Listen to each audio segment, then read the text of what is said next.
الحمد للہ وکفا والصلاة والسلام علی عباده الذین اصطفیٰ خصوصاً علی افضلہم وخاتم النبیین محمد الامین وعلی آلہ وصحبہ اجمعین. اما بعد فقد قال اللہ تبارک وتعالی کما ورد فی اول سورۃ البقرہ: اعوذ باللہ من الشیطان الرجیم، بسم اللہ الرحمن الرحیم. الف لام میم ذالک الکتاب لا ریب فیہ ھدی للمتقین الذین یؤمنون بالغیب ویقیمون الصلاۃ ومما رزقناہم ینفقون والذین یؤمنون بما انزل الیک وما انزل من قبلک وبالآخرۃ ہم یوقنون اولئک علی ھدی من ربہم واولئک هم المفلحون. وقال عز وجل كما ورد في نفس السورة: ليس البر أن تولوا وجوهكم قبل المشرق والمغرب ولكن البر من آمن بالله واليوم الآخر والملائكة والكتاب والنبيين. وقال جل وعلا كما ورد في آخر نفس السورة: آمن الرسول بما أنزل إليه من ربه والمؤمنون كل آمن بالله وملائكته وكتبه ورسله لا نفرق بين أحد من رسله وقالوا سمعنا وأطعنا غفرانك ربنا وإليك المصير. وقال عز وجل كما ورد في القرآن في سورة التغابن: فآمنوا بالله ورسوله والنور الذي أنزلنا والله بما تعملون خبير. يوم يجمعكم ليوم الجمع ذلك يوم التغابن ومن يؤمن بالله ويعمل صالحا يكفر عنه سيئاته ويدخله جنات تجري من تحتها الأنهار خالدين فيها أبدا ذلك الفوز العظيم. والذين كفروا وكذبوا بآياتنا أولئك أصحاب النار خالدين فيها وبئس المصير. صدق الله العظيم.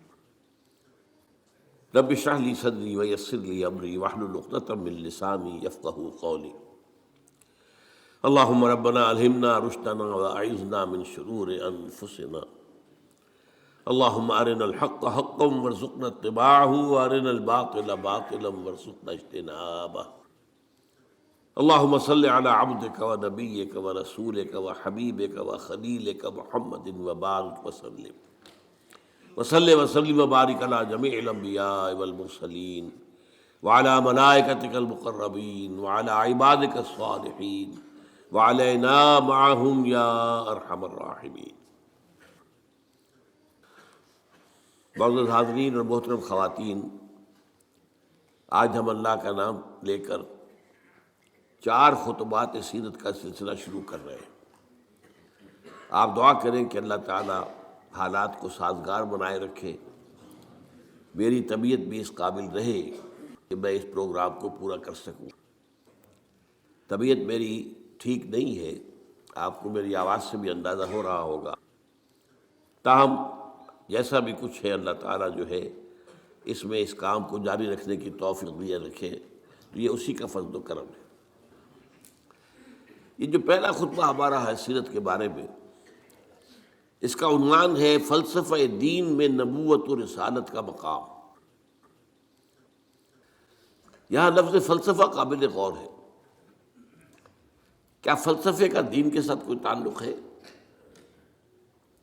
عام طور پر یہ لفظ دین کے حوالے سے استعمال نہیں ہوتا.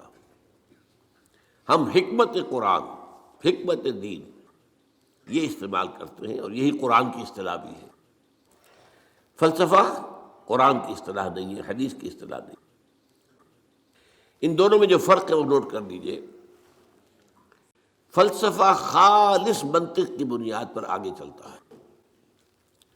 جہاں کوئی چیز منطقی طور پر ثابت نہ ہو وہاں فلسفہ رک جائے گا، آگے نہیں بڑھے گا۔ جبکہ حکمت جو ہے اس میں جہاں منطق سے بھی سروکار ہے، وہاں فطرت کے اندر جو چیزیں اللہ نے ودیعت کی ہوئی ہے اور جو بدیہیات فطرت کہلاتے ہیں، جن کے لیے کسی دلیل کی ضرورت نہیں ہے، بلکہ دلیل جو ہے ان کے لیے ثابت کی نہیں جا سکتی، ان چیزوں کو بھی ملحوظ رکھتے ہوئے فطرت سلیمہ کی رہنمائی میں عقل اور منطق اپنا سفر طے کریں تو اس کا جو نتیجہ ہوگا اس کا نام حکمت ہے۔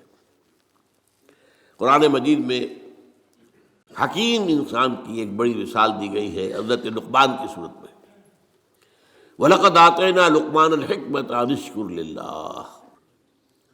ہمارا جو منتخب نصاب ہے مطالعہ قرآن حکیم کا، اس کا تیسرا درس اسی پر مشتمل ہے، سورہ لقمان کا دوسرا رکوع۔ البتہ ایک بات جان لیجئے کہ فلسفے کی بہت سی شاخیں ہیں۔ منطق خود ایک فن ہے اگرچہ، لیکن وہ فلسفے کی شاخ شمار ہوتا ہے۔ ایک زمانے میں نفسیات بھی فلسفے کی شاخ تھی، یہ سب فلسفے کی، لیکن اب جو ہے فلسفے کے لیے علیحدہ علیحدہ نام اس کے مختلف شاخوں کے لیے۔ ایک کا نام ہے میٹا فزکس۔ میٹا فزکس جو ہے اس کا براہ راست تعلق جو ہے دین کے ساتھ ہے۔ ایک ہے فزیکل ورلڈ، وہ جو ہم اپنے حواس خمسہ سے جس کے بارے میں معلومات حاصل کرتے ہیں، جو مادی کائنات ہے، چاہے ہم نے اپنی ننگی آنکھ سے دیکھا چاہے ٹیلیسکوپ سے دیکھا، دیکھنے والی شے تو آنکھ ہی ہے نا۔ ٹیلیسکوپ تو کچھ نہیں دیکھتی، دیکھتی تو آنکھ ہے۔ ٹیلیسکوپ نے اس آنکھ کا دائرہ بہت وسیع کر دیا۔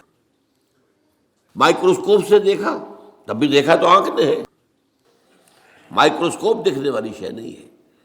تو چاہے انسان نے اپنے حواس خمسہ سے مجرد جو ایسے کہ وہ ہیں ان سے کام لے کر کچھ معلومات حاصل کی، خواہ اس میں جو اضافے ہو گئے، دوربین آ گئی، خوردبین آ گئی، وغیرہ وغیرہ، ان سب سے جو بھی چیز ہمیں معلوم ہوتی ہے وہ فزکس کا دائرہ ہے، طبیعیاتی علوم، فزیکل سائنسز۔ میٹا فزکس اس کا نام ہے جہاں یہ کہ حواس جو ہے یہ ساتھ نہیں دے سکتے، حواس کے دائرے سے باہر۔ میٹا فزکس، فزکس اور میٹا فزکس یہی فرق ہے اس میں۔ اب ظاہر بات ہے، میں نے ابھی جو آیات آپ کو سنائی ہیں سورہ بقرہ کی ابتدائی آیات اس اعتبار سے بہت اہم ہے۔ الف لام میم ذالک الکتاب لا ریب فیہ ھدی للمتقین الذین یؤمنون بالغیب۔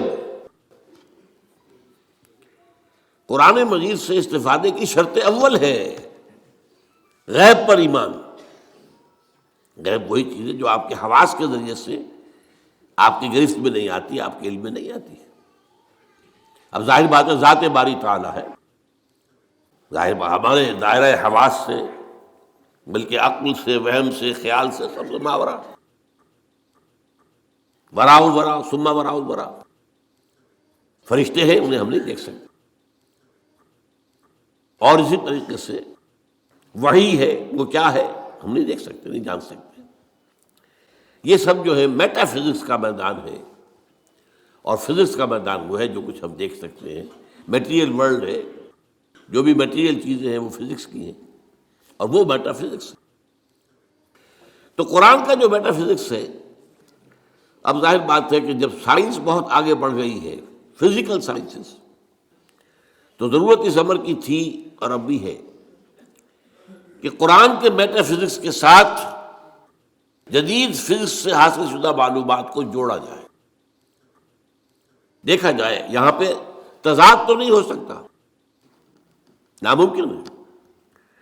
اور بہترین بات ہے جو ڈاکٹر رفیع الدین مرحوم نے لکھی، قرآن is the word of God and this universe is the work of God۔ کس نے بنایا اس کو؟ یہاں کے قانون طبیعی جو بھی ہے، فزیکل لاز، کس نے بنائے ہیں؟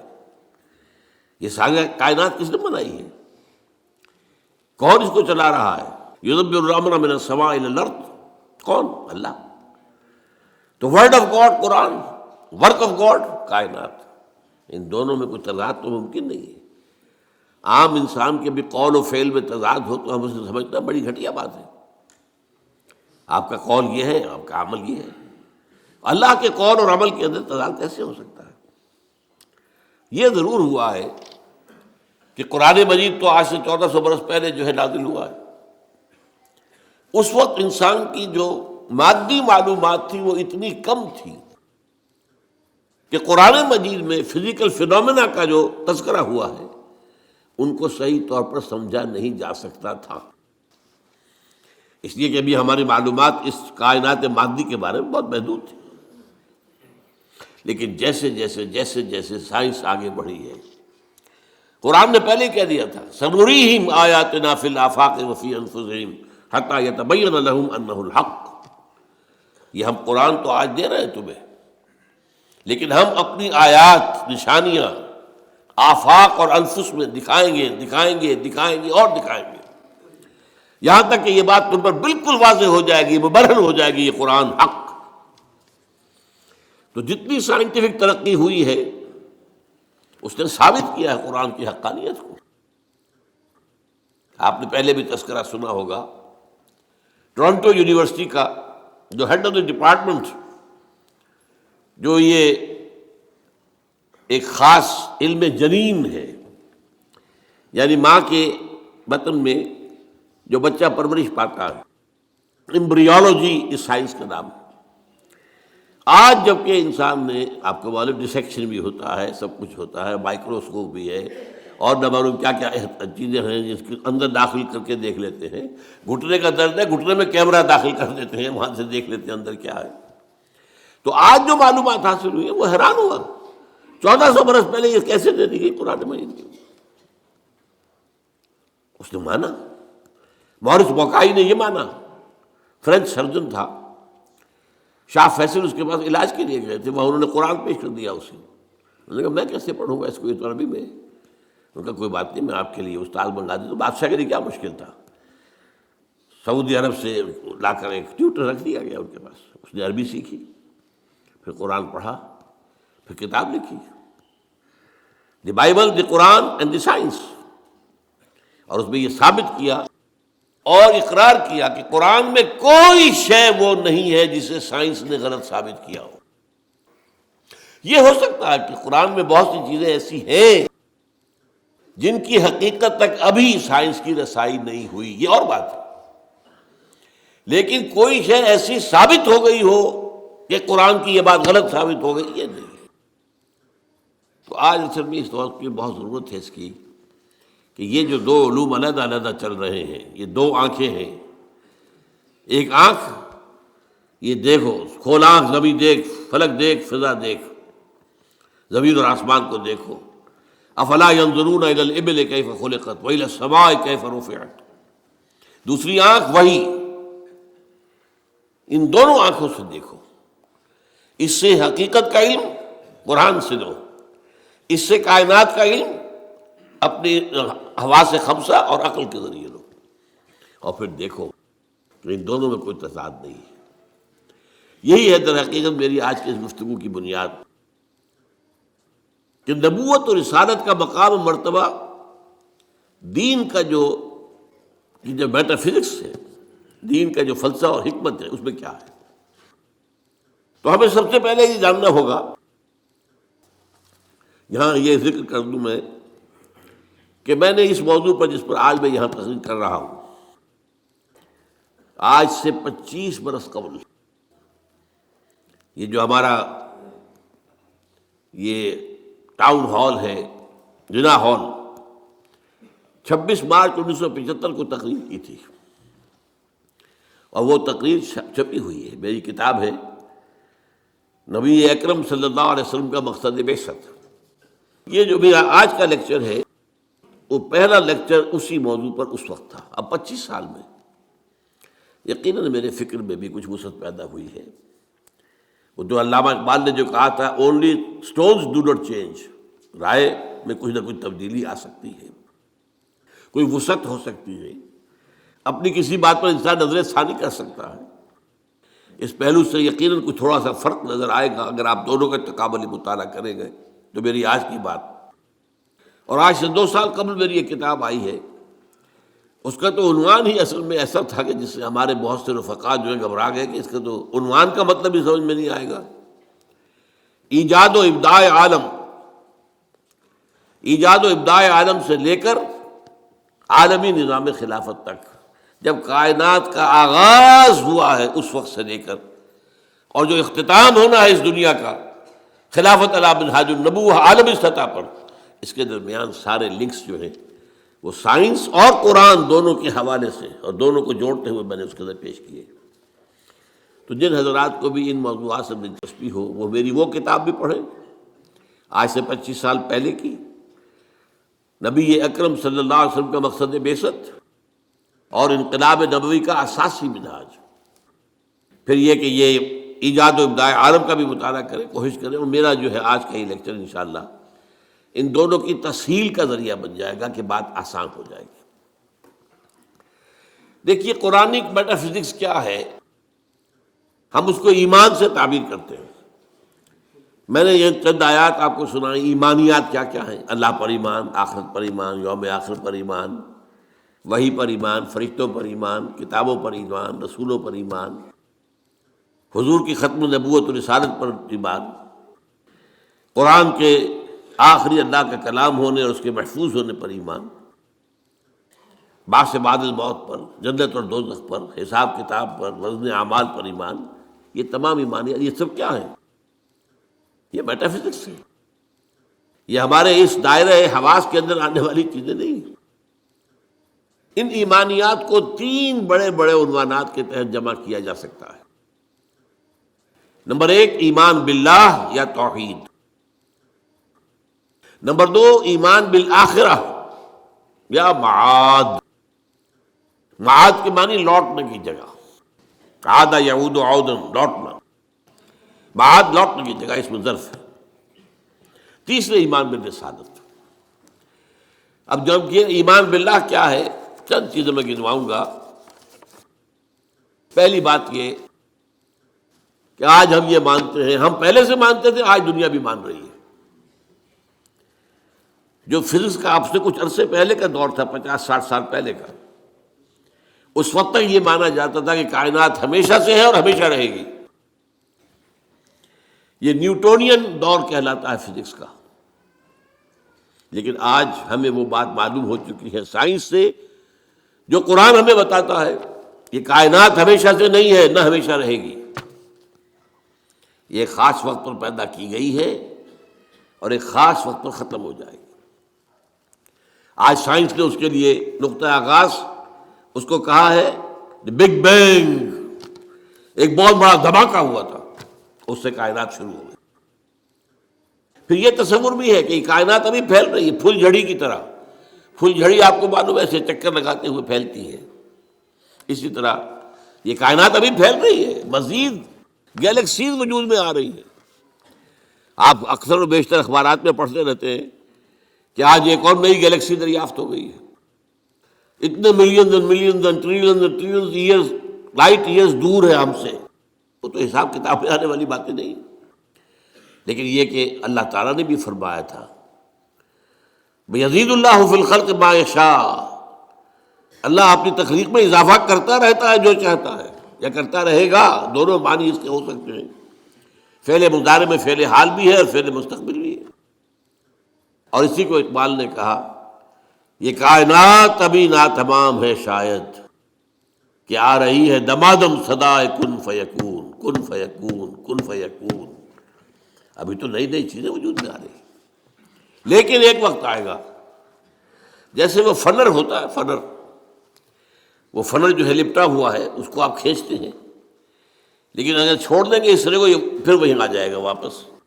اسی طرح ایک وقت آئے گا کہ یہ کائنات جو ابھی تو پھیل رہی ہے، جا رہی ہے، ایک وقت میں اس کی ریورسل ہو جائے گی، اور یہ جو اب سمٹنی شروع ہوگی پھر ایک نقطے پر جا کر ختم ہو جائے گی۔ قرآن میں نقشہ کھینچا گیا، یوم نطوی السماء کطی السجل للکتب، ہم یہ فضاؤں کو اور خلاؤں کو لپیٹ دیں گے، لپیٹ دیں گے۔ دیکھیے آج کا کانسیپٹ اور قرآن کے الفاظ، جیسے پچھلے زمانے میں کتابیں ہوتی تھیں، جلد بندی کا تو معاملہ نہیں تھا، ایک کاغذ پر لکھ کیا پورا ہو گیا، اس کے ساتھ نیا کاغذ چسپاں کر دیا اور اس کو رول کر دیا۔ اب آپ نے دوسرے کو لکھا، وہ پورا ہو گیا، پھر اس کو اور رول کر دیا، تیسرا لگا، وہ رول بنتے تھے، اسکرولز بھی کہلاتے ہیں۔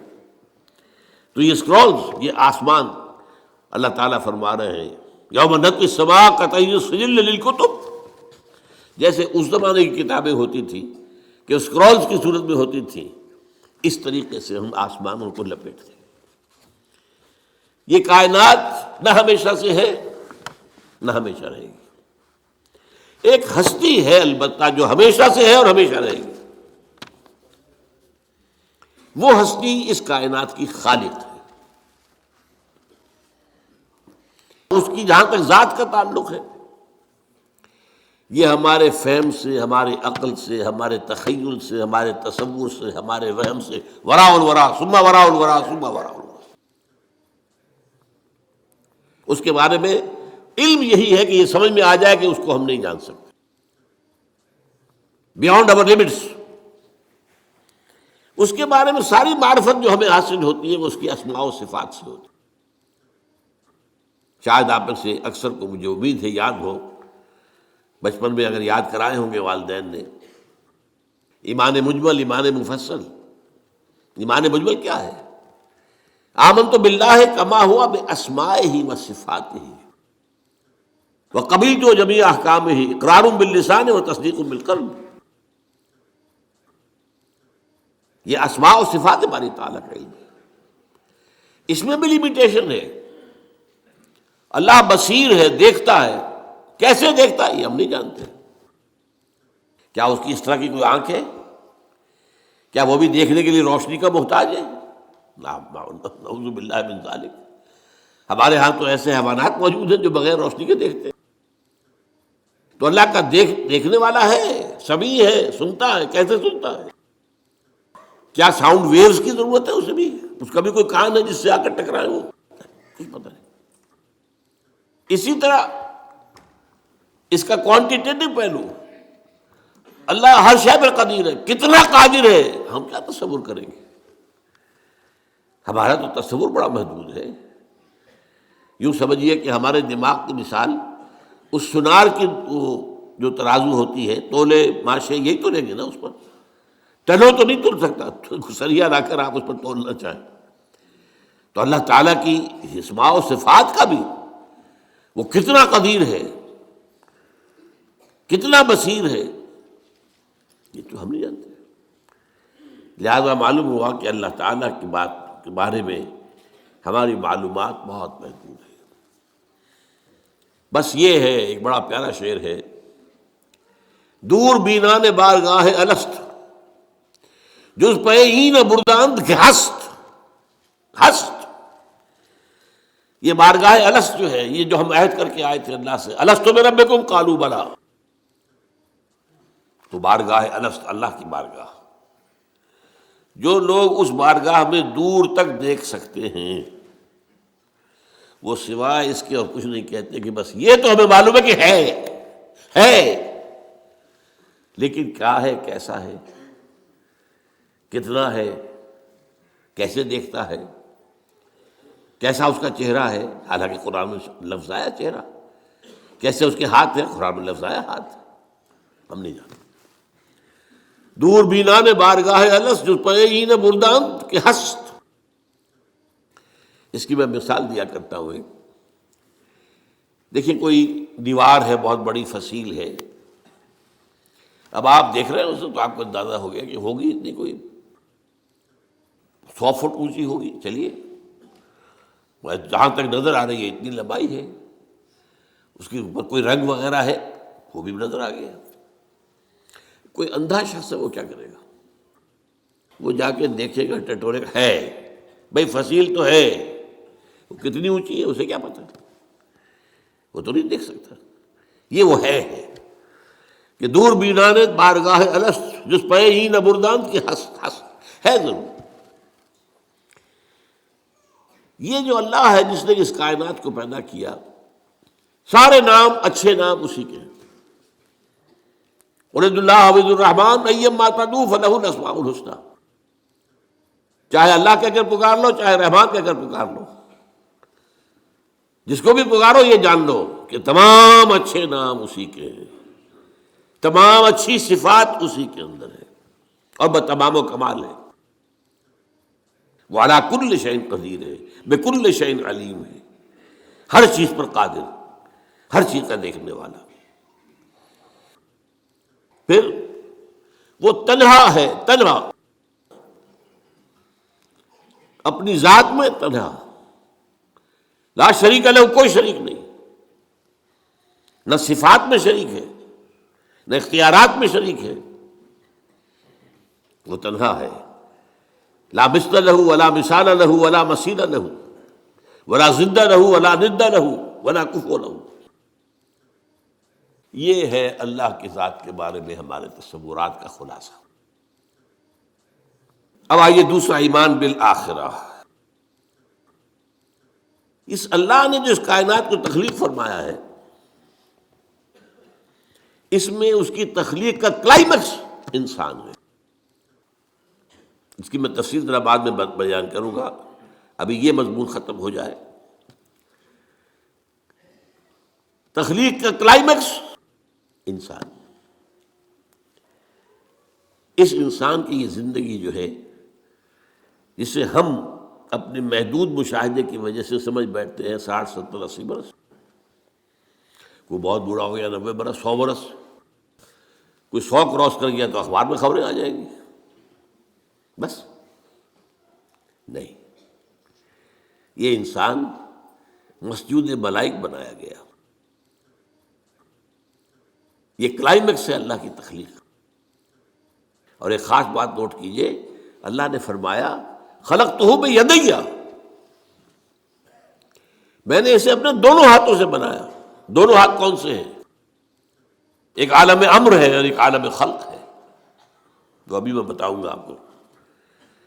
اور یہ عالم و خلق یا اللہ کی ذات میں جمع ہے یا انسان کی ذات میں جمع ہے۔ باقی پوری کائنات میں یا کوئی شے ہے تو عالم خلق کی ہے، یا دوسری ہے تو عالم امر کی ہے، دونوں چیزیں جمع ہے اللہ کی ذات میں اور انسان کی ذات میں۔ اسی لیے حدیث ہے ان اللہ خلق آدم علی صورتہ، اور یہ حدیث ابو ہریرہ سے ہے رضی اللہ تعالی عنہ، اور بخاری اور مسلم دونوں میں اللہ نے آدم کو اپنی صورت پر بنایا ہے۔ اب اس سے اونچا مقام کیا ہوگا؟ کیا ایسی عظیم ہستی کی زندگی بس 40 50 60 70 80 برس؟ اس میں بھی کچھ حصہ تو بچپن کا گزر گیا، ابھی ہوش ہی نہیں، شعور ہی نہیں،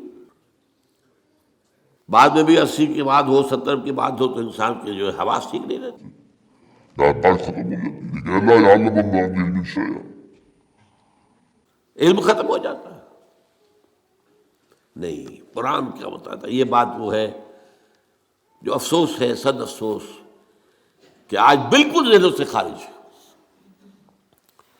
انسان کی زندگی بہت طویل ہے، بہت طویل ہے، بہت طویل ہے۔ علامہ اقبال جو کہتے ہیں تو اسے پیمانہ امروز و فردا سے نہ ناپ، جاویداں پہم دماں ہر دم جمع ہے زندگی۔ کیا یہ ایسے ہی بڑھ ہانک دی ہے انہوں نے؟ نہیں، یہ قرآن کا مطالعہ ہے۔ 5 زندگیاں ہیں انسان کی، جن میں سے 2 ان میں سے ڈورمنٹ ہے، سوتے ہوئے گزری ہیں، اور 3 ایکٹیو ہیں۔ سب سے پہلے انسان کو عالم ارواح میں پیدا کیا گیا، صرف روحیں تھی، جسم نہیں تھا، اور یہی عالم امر ہے اصل میں۔ روح، یسألونک عن الروح قل الروح من امر ربی، یہ آپ سے روح کے بارے میں پوچھتے ہیں، فرما دیجئے یہ روح میرے رب کا امر ہے، امر۔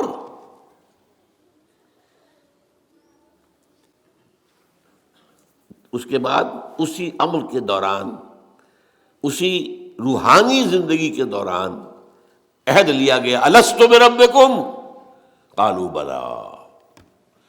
ساری ارواح، آدم سے لے کر آخری انسان جو دنیا میں آئے گا، سب کی ارواح موجود تھی، میری، میرے والد کی، میرے دادا کی، پردادا کی، سگڑ دادا کی، آدم تک، اور میرے بیٹے کی اور پوتے کی اور پڑ پوتے کی اور آخری انسان جو آئے گا دنیا میں اس تک تمام انسانوں کی ارواح.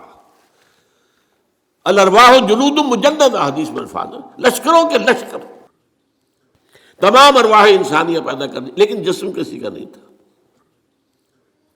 ان سے عہد لیا گیا الست بربکم قالوا بلا، کیا میں نہیں ہوں تمہارا رب، مالک، آقا، حاکم، پروردگار؟ سب یقیناً ہے اللہ، تو ہی ہمارا حاکم ہے، پروردگار ہے، عالم. پہلی زندگی یہ ہے. اس کے بعد سلا دیا گیا. نیند اور موت میں زیادہ فرق نہ سمجھیے. موت جو ہے وہ بھی ایک طرح کی نیند ہے، اور نیند بھی ایک طرح کی موت ہے. چنانچہ جو دعا مسنون ہے، جب صبح آپ اٹھیں تو آپ کی زبان پر جو دعا آنی چاہیے، اگر آپ کو یاد ہو حضور کی دعا، الحمدللہ الذی احیانی بعد ما اماتنی والیہ النشور. اس اللہ کا شکر ہے جس نے مجھے زندہ کیا اس کے بعد کہ مجھے مردہ کر دیا تھا. نہیں مردہ ہوتا ہے انسان جب اس کا شعور ہی نہیں. تو یہ در ہے. اور موت جو اب آنے والی ہے، موت معدوم ہونے کا نام تو نہیں ہے. مردہ پڑا ہے، زندگی تو نہیں ہے، لیکن یہ کیا معدوم ہو گیا؟ معدوم ہے، موجود ہے. اور دوسری بات یہ کہ ہمارے علم کے مطابق تو یہ ہے کہ ادھر سے ادھر منتقل ہونے کا نام ہے موت. ہم تو انتقال کہتے ہیں نا. بھائی آپ لاہور سے کراچی منتقل ہو گئے، اللہ خیر صلی اللہ، آپ ایک عالم سے دوسرے عالم کو منتقل ہو گئے. عالم دنیا سے عالم برزخ، عالم برزخ سے عالم آخرہ. تو پہلی زندگی عالم ارواح میں، جبکہ ہمارے پاس جسم نہیں تھے. پھر سلا دیا گیا، یہ دوسری زندگی ہے، لیکن یہ موت کی کیفیت یا نیند کی کیفیت ہے. پھر ہماری تیسری زندگی آئی ہے اس دنیا میں، رحم مادر میں جب حیولہ بنا ہے اور 120 دن کا جنین ہو گیا، ایمبریو ہو گیا، پھر اللہ فرشتے کو بھیجتا ہے. یہ حدیث ہے حضور کی اور متفق علیہ روایت ہے. بدقسمتی سے جو چیزیں ہمارے مادی ذہن سے ٹکراتی ہیں ہم انہیں قبول نہیں کرتے. مادیت کا اتنا غلبہ ہے کہ جو چیز بظاہر اس مادی کیفیات اور مادی قوانین اور ضوابط کے تحت نہیں آتی، ہم ان کو ریجیکٹ کر دیتے ہیں. حالانکہ وہ عالم ہی اور ہے، یہ عالم اور ہے. روح اس مادی عالم کی شے نہیں ہے. حدیث میں آتا ہے، حضرت عبداللہ ابن مسعود رضی اللہ تعالیٰ عنہ کی روایت ہے کہ رحم مادر میں 40 دن وہ جو ایمبریو ہوتا ہے وہ نطفے کی شکل میں ہوتا ہے، پھر 40 دن علقہ، پھر 40 دن مضغہ، ثم یرسل الملک فینفخ فیہ الروح، پھر فرشتے کو بھیجا جاتا ہے اور وہ فرشتہ اس میں روح پھونکتا ہے. یہ اس کی تیسری زندگی شروع ہو گئی ہے. یہ جس زندگی ہے روح جمع جسم، یہ ہماری حیات دنیاوی ہے. روح جمع جسم. اور زندگی کون سی ہو گئی ہے؟ تیسری، عالم ارواح کی. پھر وہ کولڈ سٹوریج میں جہاں سلا دیے گئے، ڈمپ کر دیے گئے. پھر یہ دنیا کی زندگی 70-80 جو برس آنے ہیں. پھر موت آئی. چوتھی زندگی شروع ہو گئی، عالم برزخ. وہ زندگی ہے، موت نہیں ہے. اس کو تو سب مانتے ہیں. عذاب قبر ہم مانتے ہیں، قرآن سے ثابت ہے. بعض لوگ یہ سمجھتے ہیں کہ شاید قرآن میں ذکر نہیں ہے، غلط بات ہے. لیکن میرے پاس زیادہ وقت نہیں ہے. برزخ کے اندر زندگی کی ایک کیفیت ہے. اس کے اندر جیسے کہ ہمارے یہاں بڑی ویسے چھڑ گئی ہیں. حضور کی زندگی کیسی ہے؟ آیا ایسی ہے جیسے دنیا میں تھی یا اس سے کچھ مختلف ہے؟ تو میں کہا کرتا ہوں دنیا کی زندگی تو اتنی اچھی زندگی نہیں ہے. حضور کو جو زندگی ہے عالم برزخ میں، اس کا تو ہم تصور بھی نہیں کر سکتے. اس عالم برزخ میں کہا گیا شہداء کو وَلَا تَقُولُوا لِمَن يُقْتَلُ فِي سَبِيلِ اللَّهِ أَمْوَاتٌ بَلْ أَحْيَاءٌ وَلَٰكِن لَا تَشْعُرُونَ. اللہ کی راہ میں شہید ہو جانے والوں کو اموات مت کہو، مردہ مت کہو، زندہ ہے. تمہیں اس کا شعور نہیں. ہمیں شہداء کی زندگی کا شعور نہیں. پھر صدیقین اوپر ہے، پھر انبیاء ان کے اوپر ہیں، پھر رسول ان کے اوپر ہے، سب سے اوپر سید المرسلین ہے. کیا زندگی ہوگی، ہم کیا تصور کر سکتے ہیں؟ ما لا عین رات ولا اذن سمعت ما خطر علی قلب بشر. بہرحال پھر یہ چوتھی زندگی آ گئی، پھر آئے گا، پھر سور پھونکا جائے گا، اور پھر فَإِذَا هُمْ قِيَامٌ يَنظُرُونَ، تو سب زندہ ہو کر دوبارہ کھڑے ہو جائیں گے.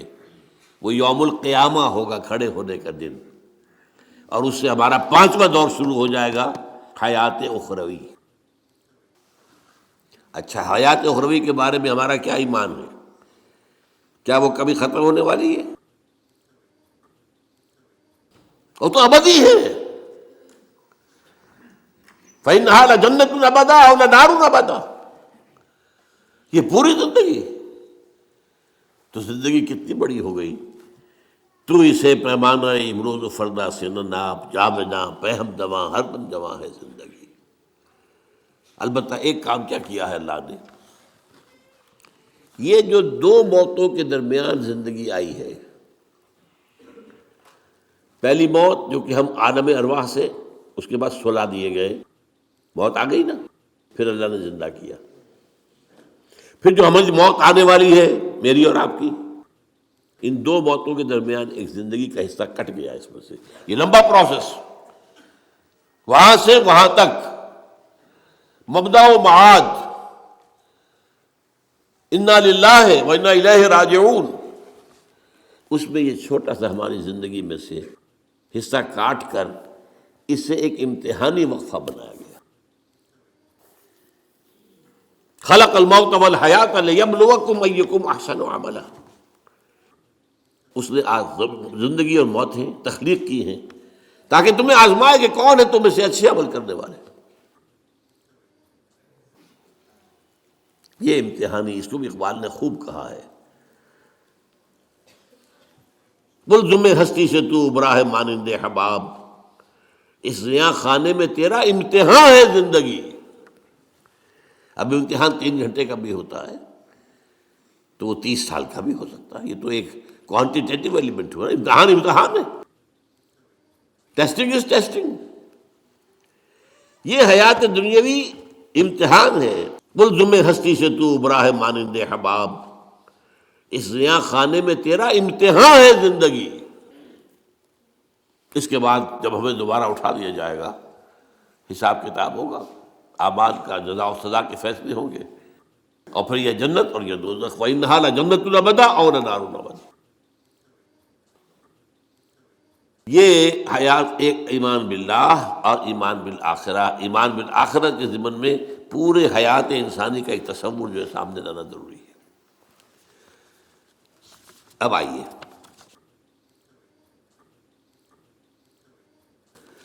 میں نے کہا تھا تخلیق کے بارے میں کچھ باتیں آپ کو بتاؤں گا.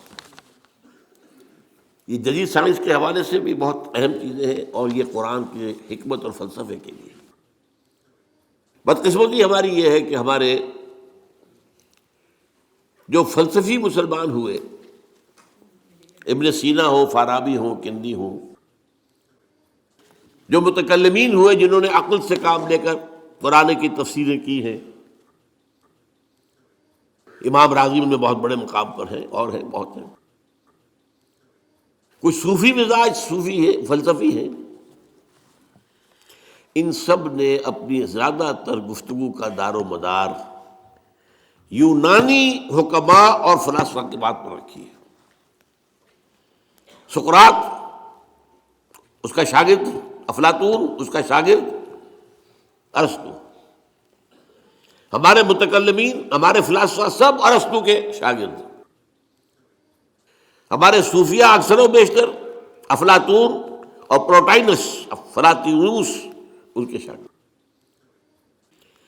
لہذا مولانا روم نے بڑا شکوے کے انداز میں کہا تھا، چند خانی حکمت یونانیہ. تم کب تک یونانیوں کی حکمت پڑھتے رہو گے، یونانیوں کا فلسفہ پڑھتے رہو گے، یونانیوں کی میٹا فزکس، یونانیوں کی منطق. چند خانی حکمت یونانیہ، حکمت قرآنیہ راہم بخواں. کبھی ذرا قرآن مجید میں جو حکمت دی گئی ہے، جو فلسفہ دیا گیا ہے، جو حقائق بیان کیے گئے، کبھی ان پر توجہ کرو۔ اللہ تعالیٰ توفیق دے۔ میری دلی آرزو ہوگی کہ آپ میں سے جو ذہین لوگ ہیں، ظاہر بات ہے کہ یہ میدان ہر شخص کا نہیں ہے۔ حضور صلی اللہ علیہ وسلم کا جو افرادی انفرادی سطح پر انقلاب برپا کرنے کا پروسیس ہے، 4 الفاظ ہیں اس میں ٹاپ پر آتا ہے حکمت۔ یتلو علیہم آیاتہ یزکیہم ویعلمہم الکتاب والحکمہ۔ حکمہ یہ تعلیم محمدی صلی اللہ علیہ وسلم، تربیت نبوی صلی اللہ علیہ وسلم، اس کی سب سے اونچی منزل ہے تعلیم حکمت۔ تو ظاہر بات ہے کہ ہر شخص اس کا اہل نہیں ہوتا۔ یہ اللہ تعالیٰ نے ظاہر بات ہے سب کو ایک جیسا نہیں بنایا ہے، جسمانی قوتوں کے اعتبار سے بھی فرق و تفاوت ہے، ذہنی صلاحیتوں کے اعتبار سے بھی فرق و تفاوت ہے۔ جن لوگوں کے اندر یہ فلسفہ اور حکمت کا ذوق ہو وہ اس معاملے میں آئیں، سوچیں، پڑھیں۔ میری یہ چند باتیں ہو سکتا ہے کہ ان کے لیے چشم کشا ثابت۔ وہ کتاب اس وقت میری جو ہے ایجاد و ابداع عالم، وہ آؤٹ آف پرنٹ ہے، موجود نہیں ہے، انشاءاللہ جلدی ہی پرنٹ کروا لیں گے دوبارہ۔ دیکھیے تخلیق کا مرحلہ اول عالم امر ہے، اللہ کا ایک حکم کن، انما امرہ اذا اراد شیئا ان یقول کن فیکون۔ اس کن سے ایک نور پیدا ہوا ہے، ویری سٹل، لطیف، حرارت کوئی نہیں، خنک نور۔ یہ نور اللہ، یہ پہلی شے ہے جو پیدا ہوئی ہے۔ حکم ایک کن،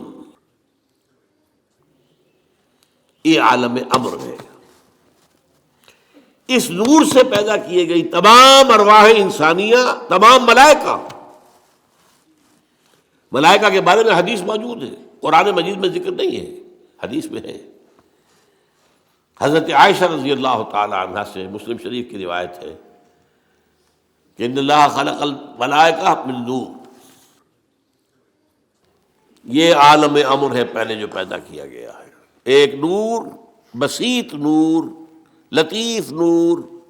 اس نور سے ارواح انسانیہ، انہی میں ایک روح محمدی بھی تھی نا، جس کو نور محمدی بھی کہا جا سکتا ہے۔ یہ لفظ جو ہمارے یہاں کہا جاتا ہے نور محمدی، نور اس لیے کہ روح نورانی ہے، ملائکہ نورانی ہے، اللہ نے فرشتوں کو نور سے پیدا کیا۔ اچھا، اب اس تخلیق کا دوسرا مرحلہ آیا۔ یہ پہلی تخلیق جو میٹا فزیکل ورلڈ کی ہے، دوسری تخلیق ہے فزیکل ورلڈ۔ ایک اور امر کن، اور اس سے ایک بگ بینگ پیدا ہوا، یہاں سے سائنس شروع ہوتی ہے۔ اس لیے کہ وہ جو پہلا معاملہ ہے وہ سائنس کے دائرے سے باہر کا ہے، ارواح ہو، ملائکہ ہو، یہ سائنس کے دائرے سے باہر ہے۔ وہ عالم امر ہے، یہ عالم خلق شروع ہوا ہے اب۔ اور عالم خلق اور عالم امر میں ایک بڑا بنیادی فرق جان لیجئے۔ عالم امر میں اللہ کے کسی حکم کے تعمیل میں کوئی لمحہ صرف نہیں ہوتا، کن فیکون، کن فیکون، نو ٹائم ایلیمنٹ۔ یہی وجہ ہے فرشتے کو عرش سے زمین تک آنے میں کوئی وقت نہیں لگتا، روح کو بھی کوئی وقت نہیں لگتا۔ یہ بیانڈ دس فزیکل ورلڈ ہے نا، تو میٹا فزیکل ورلڈ کا تعلق ہے ان کا، یہ عالم امر سے ہے۔ امر میں وقت نہیں لگے گا قطعاً، خلق میں وقت لگے گا لازماً۔ آم کی گٹھلی ہے، آم کا پودا بننے میں 5-6 سال لگ جائیں گے۔ رحم مادر میں حمل ٹھہر گیا ہے، بچے کے پورے بننے میں 9 مہینے لگیں گے، ٹائم لگے گا، اٹس خلق۔ قرآن کہتا ہے ہم نے آسمان زمین 6 دن میں پیدا کیے، ٹائم لگا کہ نہیں لگا؟ تو یہ امر ہے وہ پہلا، جس میں کہ کیا ہے 3 چیزیں ہیں۔ اللہ کا نور جو بہت لطیف ہے، وہ خزانہ ہے، اسی سے بنی ارواح انسان کی ہے۔ اس سے بنے فرشتے۔ اور چوتھی چیز نوٹ کیجئے، وحی بھی عالم امر سے متعلق ہے، اس لیے کہ وہ ایک کمیونیکیشن ہے بٹوین روح انسانی یا روح نبوی اور الروح القدس۔ جبرائیل کون ہے؟ فرشتہ۔ روح محمدی، یہ بھی نوری وہ بھی نوری، یہ ان دونوں کا کمیونیکیشن ہے وہی۔ لہذا اس کا تعلق بھی عالم خلق سے نہیں ہے، عالم امر سے۔ بہت پیارا شعر کہیں کہا ہے، کس کیفیت میں کہا ہے میں نہیں سمجھ سکتا۔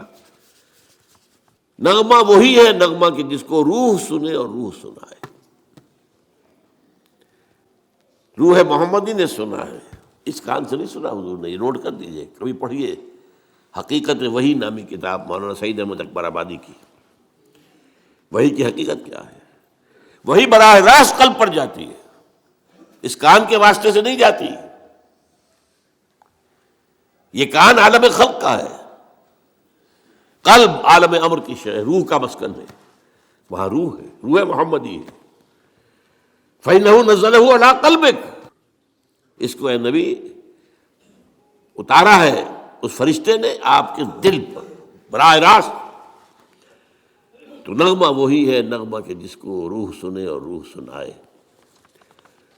اب اس کے بعد جب مرحلہ دوم شروع ہوا بگ بینگ سے، آج سائنس ہمیں بتا رہی ہے کہ بگ بینگ کے نتیجے میں بہت چھوٹے چھوٹے ذرات، ایٹم سے بھی 1000 گنا چھوٹا، فوٹونز، ان سے چھوٹی کسی چیز کا تصور نہیں ہے، انتہائی گرم جو دھماکہ ہوا big bang, trillions degrees Fahrenheit اس کا ٹیمپریچر تھا، آج سائنس بتا رہی ہے۔ اور آپ کو معلوم ہے آج انسان ایک تجربہ کرنے چلا ہے جس کے لیے ایک بڑی لمبی سرنگ کھودی گئی ہے سوئٹزرلینڈ کے اندر، پہاڑ کے اندر، غالباً 26 کلومیٹر لانگ۔ اس میں یہ ایکسپیریمنٹ کر کے دیکھیں گے۔ سائنس تو اسی بات کو مانتی ہے جسے آپ ویریفائی کر سکیں ایکسپیریمنٹ سے۔ آپ کہتے ہیں پانی جو ہے آکسیجن اور ہائیڈروجن مل کر بنا، ہائیڈرولسس کر کے دیکھ لیجیے، بن گیا، آ گئی آپ کے پاس آکسیجن بھی آ گئی، ہائیڈروجن بھی آ گئی۔ تو یہ تو ویریفائبل ہوتا ہے۔ آج کو یہ تجربہ جو ہے اس کا آدمی سوچ بھی نہیں سکتا تھا، کس قدر اس کے اوپر ٹریلینز آف ڈالرز خرچ ہو گئے، آپ اندازہ نہیں کر سکتے۔ ابھی کچھ میں رکاوٹ ہو گئی ہے، لیکن یہ کہ کر لیں گے، انسان پہنچا ہوا یہاں تک۔ اتنے گرم تھے وہ، trillions of degrees of Fahrenheit, اور دوڑ رہے تھے اتنی تیزی سے کہ اس کا آپ تصور نہیں کر سکتے، ایک دوسرے سے بھاگ رہے تھے۔ انہی ذرات کے پھٹنے سے پھر گیلیکسیز بنی، یہ کدھر گئے ہیں کدھر گئے، کچھ ادھر چلے گئے کچھ ادھر چلے گئے۔ جیسے آگ کا بھی پھٹ جاتا ہے کبھی کبھی، آگ کی کئی جو ہے، قرآن مجید میں ایک آگ کا تذکرہ ذی ثلاث شعب، جہنم جو ہے جو آگ ہوگی وہ 3 شعبوں میں تقسیم ہوگی۔ یہ گیلیکسیز بنی ہے۔ ان گیلیکسیز سے پھر کیا ہوا ہے؟ سب سے پہلے فوٹونز سے نیوٹرونز، پروٹونز، الیکٹرونز بنے، ایٹم بن گیا، ایٹم کے جمع ہونے سے ایک خاص ترتیب سے مالیکیول بن گیا، مالیکیول اور کمپلیکس ہوتے چلے گئے، اور خاص طور پر جو کاربن کا ایک ہے جو اس کا مین بن گیا، تو پھر یہ ان آرگینک سے آرگینک بن گئے۔ یہ ایک طرف ارتقاء ہو رہا ہے یا تنزل ہو رہا ہے، جو بھی آپ اسے کہیں۔ دوسری طرف یہ جو پھٹ رہا ہے سارا معاملہ، اس سے جو کرے وجود میں آ گئے، سٹارز، اور دوسرے یہ جو بھی اس کے گرد سیارے گھوم رہے، پھر یہ سیارے کو ٹھنڈے ہوئے۔ یہ بھی ایک سیارہ ہے زمین، سورج کے گرد گھومتا ہے، ستارہ سورج ہے، ٹھنڈا ہوا ہے، پھر اس پر بارش ہوئی ہے بے تحاشا۔ اور میرا گمان یہی ہے کہ ٹھنڈے ہونے سے اس زمین کے اندر سے جو بخارات نکلے ہیں، وہ گیسز، انہوں نے ہی جا کر فضا کے اندر پھر وہ پانی بنا ہے، پانی برسا ہے 1000 سال تک۔ اور چونکہ یہ سکڑا ہے، اس لیے اس کے اندر کہیں اونچائی ہو گئی کہیں نیچائی ہو گئی، جو اونچے ہو گئے پہاڑ ہو گئے، جو نیچے تھے وہاں وہ بارش کا پانی جمع ہوا، وہ اوشنز بن گئے، سمندر بن گئے۔ اور جہاں یہ سمندر کے ساحل پر مٹی اور پانی کا انٹریکشن ہوتا ہے، خاص طور پر آپ کو معلوم ہے مد و جزر میں ابھی موج ہٹ گئی پھر آ گئی، پھر ہٹ گئی پھر آ گئی، یہ کھیل ہے۔ اس سے جو ہے اس کے اندر وہ ایک ایسی کیفیت پیدا کر دیتا ہے اللہ تعالیٰ کہ حیات عرضی کا آغاز ہو جاتا ہے۔ اس حیات عرضی کا پھر کلائمیکس انسان ہے۔ اس کا مادہ تخلیق مٹی ہے، لیکن اس کے بعد جو اس میں روح لا کر شامل کی گئی ہے، اس نے اس کا مقام کچھ اور ہی کر دیا ہے۔ درمیان میں جو یہ حرارت والا دور تھا، جنات پیدا کیے گئے آگ سے، وَالْجَانَّ خَلَقْنَاهُ مِنْ قَبْلُ مِنْ نَارِ السَّمُومِ، کہیں مارج من نار کہا گیا ہے رحمان سورہ رحمان میں۔ یہ درمیان میں جو دور آیا تھا مجھے اسی کو بیان کرنا چاہیے تھا۔ جنات پیدا کیے گئے، جنات نوٹ کیجئے اپنے مادہ تخلیق کے اعتبار سے ہم سے اونچے ہیں، لطیف تر شے ہے آگ، اور مٹی جو ہے وہ تو کثیف شے ہے، انرٹ۔ آگ کے اندر جو حرکت اور حرارت ہے، یہی وجہ ہے کہ ٹھیک کہا تھا ابلیس لعین نے، انا خیر منہ، میں اس آدم سے بہتر ہوں، خلقتنی من نار وخلقتہ من طین، تو نے مجھے بنایا تھا آگ سے، اسے بنایا مٹی سے، ہاؤ کم، میں کیسے سجدہ کروں اس کو؟ اس کی وجہ کیا تھی؟ اس کے نگاہ، اس کے علم میں روح محمدی نہیں تھی، روح آدم نہیں تھی، جسد آدم تھا، جسد حیوانی تھا۔ جسد حیوانی کے اعتبار سے ہم یقیناً نیچے۔ لقد خلقنا الانسان فی احسن تقویم، وہ روحانی جب پیدا کیا گیا یہ سب سے اونچا مقام تھا، احسن۔ پھر اس روح کو لا کر جہاں ڈالا گیا ہے، وہ جو رحم مادر میں بچہ ہے، جس سے زیادہ ضعیف کوئی اور شے نہیں ہوتی دنیا میں۔ ہر حیوان کا بچہ کہیں زیادہ ہمارے بچے سے زیادہ طاقتور ہوتا ہے۔ بکری ابھی اگر اس کے بچہ، اس کی ولادت ہوئی ہے، تھوڑی دیر وہ بچہ جو ہے ادھر ادھر کرتا ہے، پھر کھڑا ہوتا ہے، پھر ٹانگیں ذرا تھوڑی دیر اس کی کانپتی ہے، پھر وہ چل لیتا ہے۔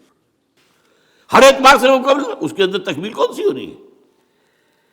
پورا جسمانی نظام مکمل ہے، پورا مسکولر نظام مکمل ہے، تھوڑی سی دیر میں اٹھ کے چل پڑتا ہے وہ۔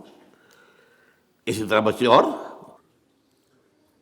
تو یہ لقد خلقنا الانسان فی احسن تقویم ثم رددناہ اسفل سافلین، پھر نچلے والوں میں سب سے نیچے کر دیا۔ اول تو یہ کہ چونکہ مادہ تخلیق مٹی ہے تو نیچے ہو گیا خود بخود، اور ضعیفی کے اعتبار سے تو یہ سب سے نیچے چلا گیا۔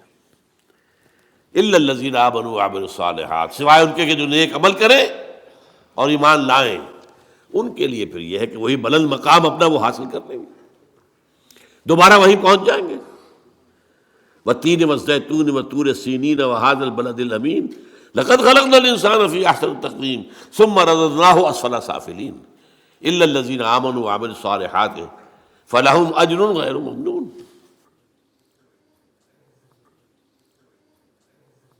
یہ ہے معاملہ انسان جنات۔ اب یہ جو انسان پیدا کیا گیا ہے، جیسا کہ میں نے بتایا، اس کا یہ بدن حیوانی جسم یہ عالم خلق سے ہے،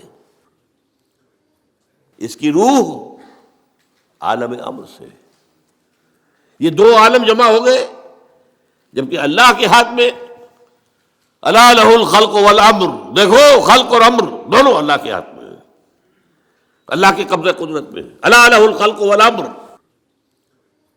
باقی فرشتے صرف عالم امر کی شے ہے، جنات صرف عالم خلق کی شے ہے، باقی یہ پوری کائنات صرف عالم خلق کی شے ہے۔ انسان میں عالم امر اور عالم خلق جمع ہے۔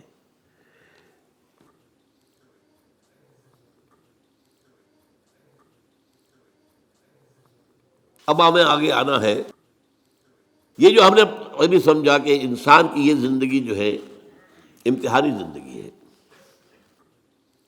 اس کا نتیجہ نکلے گا قیامت کے دن، محاسبہ ہوگا۔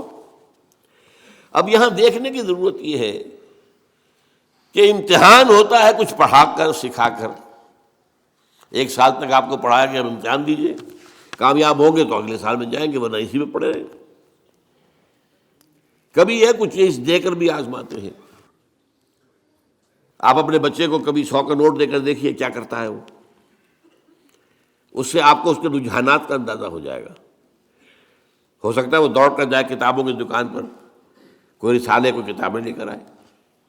ہو سکتا ہے دوڑ جائے کوئی جو کھلونے لے آئے. یہ بھی ہو سکتا ہے کہ کھانے پینے کا کچھ سامان لے آئے. تو امتحان, اس زیاں خانے میں تیرا امتحان ہے زندگی. یہ امتحان کن چیزوں میں ہے؟ دیکھیے, اس دنیا میں خیر و شر کے درمیان ایک کشاکش, ایک تصادم جاری ہے. ستیزہ کاٹ رہا ہے ازل سے تا امروز, چراغ مصطفی سے شرار بولہبی, ازل سے تا امروز. اور یہ رہنا جاری ہے, قیامت تک رہنا ہے.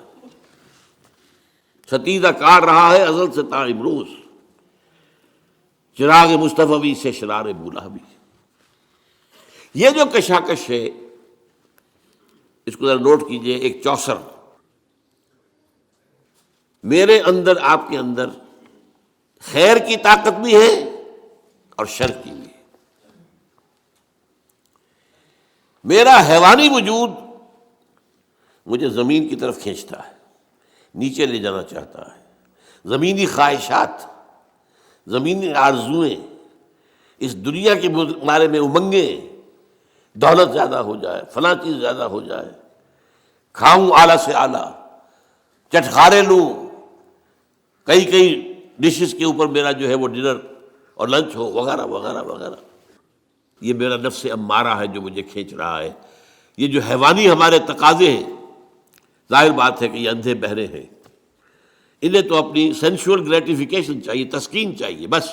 انہیں اس سے غرض نہیں کہ حلال سے ہو, حرام سے ہو, جائز سے ہو, ناجائز سے ہو, کوئی غرض نہیں. یہ ہمارے اندر کا نفس ہے جس کو قرآن کہتا ہے ان النفس لامارۃ بالسوء. یہ نفس جو ہے یہ تو برائی کی طرف بلاتا ہی ہے. اس کے برعکس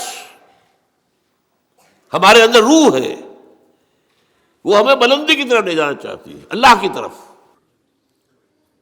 عربی کا ایک قول ہے کل شیء یرجع الی اصلہ, ہر شے اپنے اصل کی طرف لوٹتی ہے. یہ جسد دوبارہ کہاں سے آیا؟ زمین سے. نمبر 2, اس کی غذا کہاں سے آتی ہے؟ اسی زمین سے. گندم ہو, چاول ہو, جو ہو, کچھ ہو. یا آپ نے بکری کا گوشت کھایا ہے تو بکری نے گھاس پھوس پات جو کھایا وہ کہاں کا ہے؟ اور نمبر 3, یہ ہمیں نیچے ہی گھسیٹتی ہے, زمین کی طرف. روح کہاں سے آئی ہے؟ انا للہ و انا الیہ راجعون. لہذا اس روح کی توجہ کدھر ہے؟ اپنے مرکز کی طرف مائل پرواز تھا حسن, وہ اللہ کی طرف قرب چاہتی ہے. معنوی طور پر قرب حاصل ہے, عملاً قرب چاہتی ہے. یہ کشاکش ہے. اور یہ بھی نوٹ کر لیجیے اس روح کی غذا کہاں سے آئی ہے. اس روح کی غذا اللہ کا کلام ہے. یہ ہماری مادی وجود کے لیے مادی غذا, اور یہ روحانی وجود کے لیے روحانی غذا, اور وہ قرآن ہے. البتہ اس کے ساتھ کچھ خارج میں بھی طاقتیں موجود ہیں, شر کی بھی اور خیر کی بھی. خارج میں ابلیس لعین, وہ بڑا جن شیطان, جس کو جب اللہ تعالیٰ نے رادہ درگاہ کر دیا تو اس نے ڈٹ کر اعلان کیا کہ اللہ میں ثابت کر دوں گا, مجھے مہلت دے دے, مجھے قیامت تک کے لیے زندگی دے دے میری, میں ثابت کر دوں گا کہ آدم اس قابل نہیں تھا جو تو نے پاس کو دیا, اور اس کی میں وہ ذریت کو تباہ کر کے چھوڑوں گا, برباد کر کے چھوڑوں گا, گمراہ کر کے چھوڑوں گا. وَلَن تَجِدَ أَكْثَرَهُمْ شَاكِرِينَ. اور دیکھ لو اللہ وقت آئے گا تو دیکھے گا کہ اس کے جو اولاد ہے اس کی اکثریت تیرے شکر گزار بندے نہیں ہوں گے. یہ چیلنج اس نے ابلیس نے دیا تھا, وہ اس کے اوپر ڈٹا ہوا ہے. اس کی ضروریت لشکر شیطانوں کے جنات میں سے, یہ غیر مرئی ہے, نظر نہیں آتے ہمیں. انہو یراکم من حیث لا ترونہم، وہ تو تمہیں وہاں سے تاکتے ہیں دیکھتے ہیں، تم نہیں دیکھتے ہو، غیر مرئی ہے۔ اور چونکہ لطیف مادہ ہے، لطیف ہے، آگ سے بنا ہے نا، لطیف ہے۔ ان الشیطان یجری من الانسان مجری الدم، حضور نے فرمایا شیطان انسان کے وجود میں خون کی طرح سرایت کرتا ہے، گردش کرتا ہے۔ اور اس کے ساتھ ہی نوٹ کر لیجئے، ابلیس کے جو چیلے ہو جاتے ہیں انسانوں میں سے، وہ بھی اس کی پارٹی بن جاتے ہیں، حزب الشیطان۔ قرآن مجید میں سورہ مجادلہ میں ذکر ہے۔ اور آج جان لیجئے دنیا میں انسانوں میں شر کی سب سے بڑی قوت، ذہانت، فطانت اس پر ختم ہے، سازش کی صلاحیت اس پر ختم ہے، اور وہ ہے سب سے بڑے ایجنٹ اس وقت ابلیس لعین کے دنیا میں، اور وہ ہے یہودی۔ ان کی طرف جو رسول اللہ نے بھیجے تھے حضرت عیسیٰ، جب ان کے جان کے درپے ہو گئے، قتل کرنے پر تل گئے، یہاں تک کہ اپنے بس پڑتے تو سولی پر چڑھوا دیا۔ یہ دوسری بات ہے اللہ نے کیا کیا، وہ ایک علیحدہ مسئلہ ہے۔ اللہ نے انہیں آسمان پر اٹھایا، اور ایک اور شخص جو ہے جس کے بارے میں گمان یہی ہے، اور صحیح ہے یہ گمان، کہ جس شخص نے ان کے حواریین میں سے دھوکہ دے کر گرفتار کروایا تھا، اسی کی شکل بنا دی گئی حضرت مسیح کی، ولیکن شبہ لہم، اس کے اندر جو ہے شبیہ پیدا کر دی گئی حضرت عیسیٰ علیہ السلام کی، اور وہ سولی چڑھنا چاہیے تھا اسے، وہ تو it deserved it۔ لیکن بہرحال وہ چونکہ یہودی طے کر کے اور اپنے بس پڑتے چڑھا دیا انہوں نے سولی پر، اس وقت سے وہ اللہ تعالیٰ کے ہاں سے مغضوب علیہم، ملعون، مردود، یہ قرار پا چکے۔ اور اس کے بعد سے میں نے جیسے کہ کہا نہایت ذہین قوم، قرآن میں ایک جگہ آیا ہے اخترناہ علی علم عندنا، ہم نے اپنے علم کی بنیاد پر چنا تھا انہیں۔ اور دو جگہ قرآن مجید میں سورہ بقرہ ہی میں ہے، 6 رکوع کی پہلی آیت اور 15 رکوع کی پہلی آیت، یا بنی اسرائیل اذکروا نعمتی التی انعمت علیکم وانی فضلتکم علی العالمین، میں نے تمہیں تمام جہانوں پر فضیلت دی تھی۔ لیکن اللہ کا قانون کیا ہے، جس قوم کی طرف رسول بھیجا جائے، اگر وہ قوم بحیثیت مجموعی اس کا انکار کر دے اور اس کی جان کے درپے ہو جائے، تو اس پر عذاب آتا رہا ہے، آخری عذاب، ہلاکت والا عذاب، عذاب استیصال، جیسے کہ حضرت ابراہیم، حضرت نوح علیہ السلام کی قوم غرق کی گئی، حضرت موسیٰ کے دور میں جو فرعون اور اس کا لاؤ لشکر غرق کیے گئے۔ اسی طریقے سے آپ کو معلوم ہے قوم ہود اور قوم صالح اور قوم شعیب، یہی ان کا انجام ہونا تھا، لیکن اللہ کی حکمت کچھ اور ہے، وہ ایک علیحدہ ایشو ہے۔ ان کو ابھی اس سزا سے بچا کر، لیکن دنیا میں ضربت علیہم الذلۃ والمسکنۃ وباؤوا بغضب من اللہ، اور ان کو مردود اور ملعون اور مغضوب علیہ بنا دیا گیا۔ یہ ہے اس وقت دنیا میں ابلیس کے سب سے بڑے چیلے چانٹے، اور جیسا کہ میں نے عرض کیا ہے ان کی صلاحیت مسلم ہے۔ آج کے اس دجالی دور میں زیادہ سے زیادہ سائنسدان بڑے جو ہیں یہودی ہیں، بڑے بڑے دجالی فکر کو جو لوگ لے کے سامنے آئے ہیں، جنہوں نے اللہ سے اور دین سے اور روحانیت سے انسان کو ہٹا دیا ہے، سب یہودی ہیں۔ لینن یہودی تھا، اسٹالن یہودی تھا، یہ سب یہودی۔ ان کے اندر صلاحیت ہے، لیکن اب وہ ایول جینیس کے طور پر استعمال ہو رہی ہے۔ صلاحیت غلط روح پڑ جائے گی تو کیا ہوگا، جو کچھ کر رہے ہیں آج۔ بہرحال دوسری طرف خیر کی طاقت ہے، وہ کون ہے؟ وہ انبیاء ہیں، نبی ہیں، ان کے پیروکار ہیں، ان کے نقش قدم پر چلنے والے ہیں، اور ملائکہ بھی ہیں۔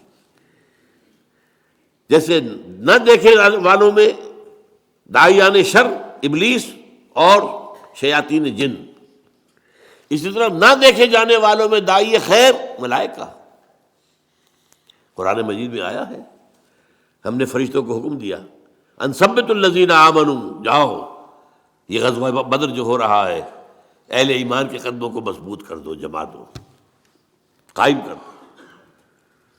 انہوں نے آ کر بدر بھی کی ہے، آئے ہیں غزوہ بدر میں، کوئی شک نہیں کہ فرشتے آئے ہیں۔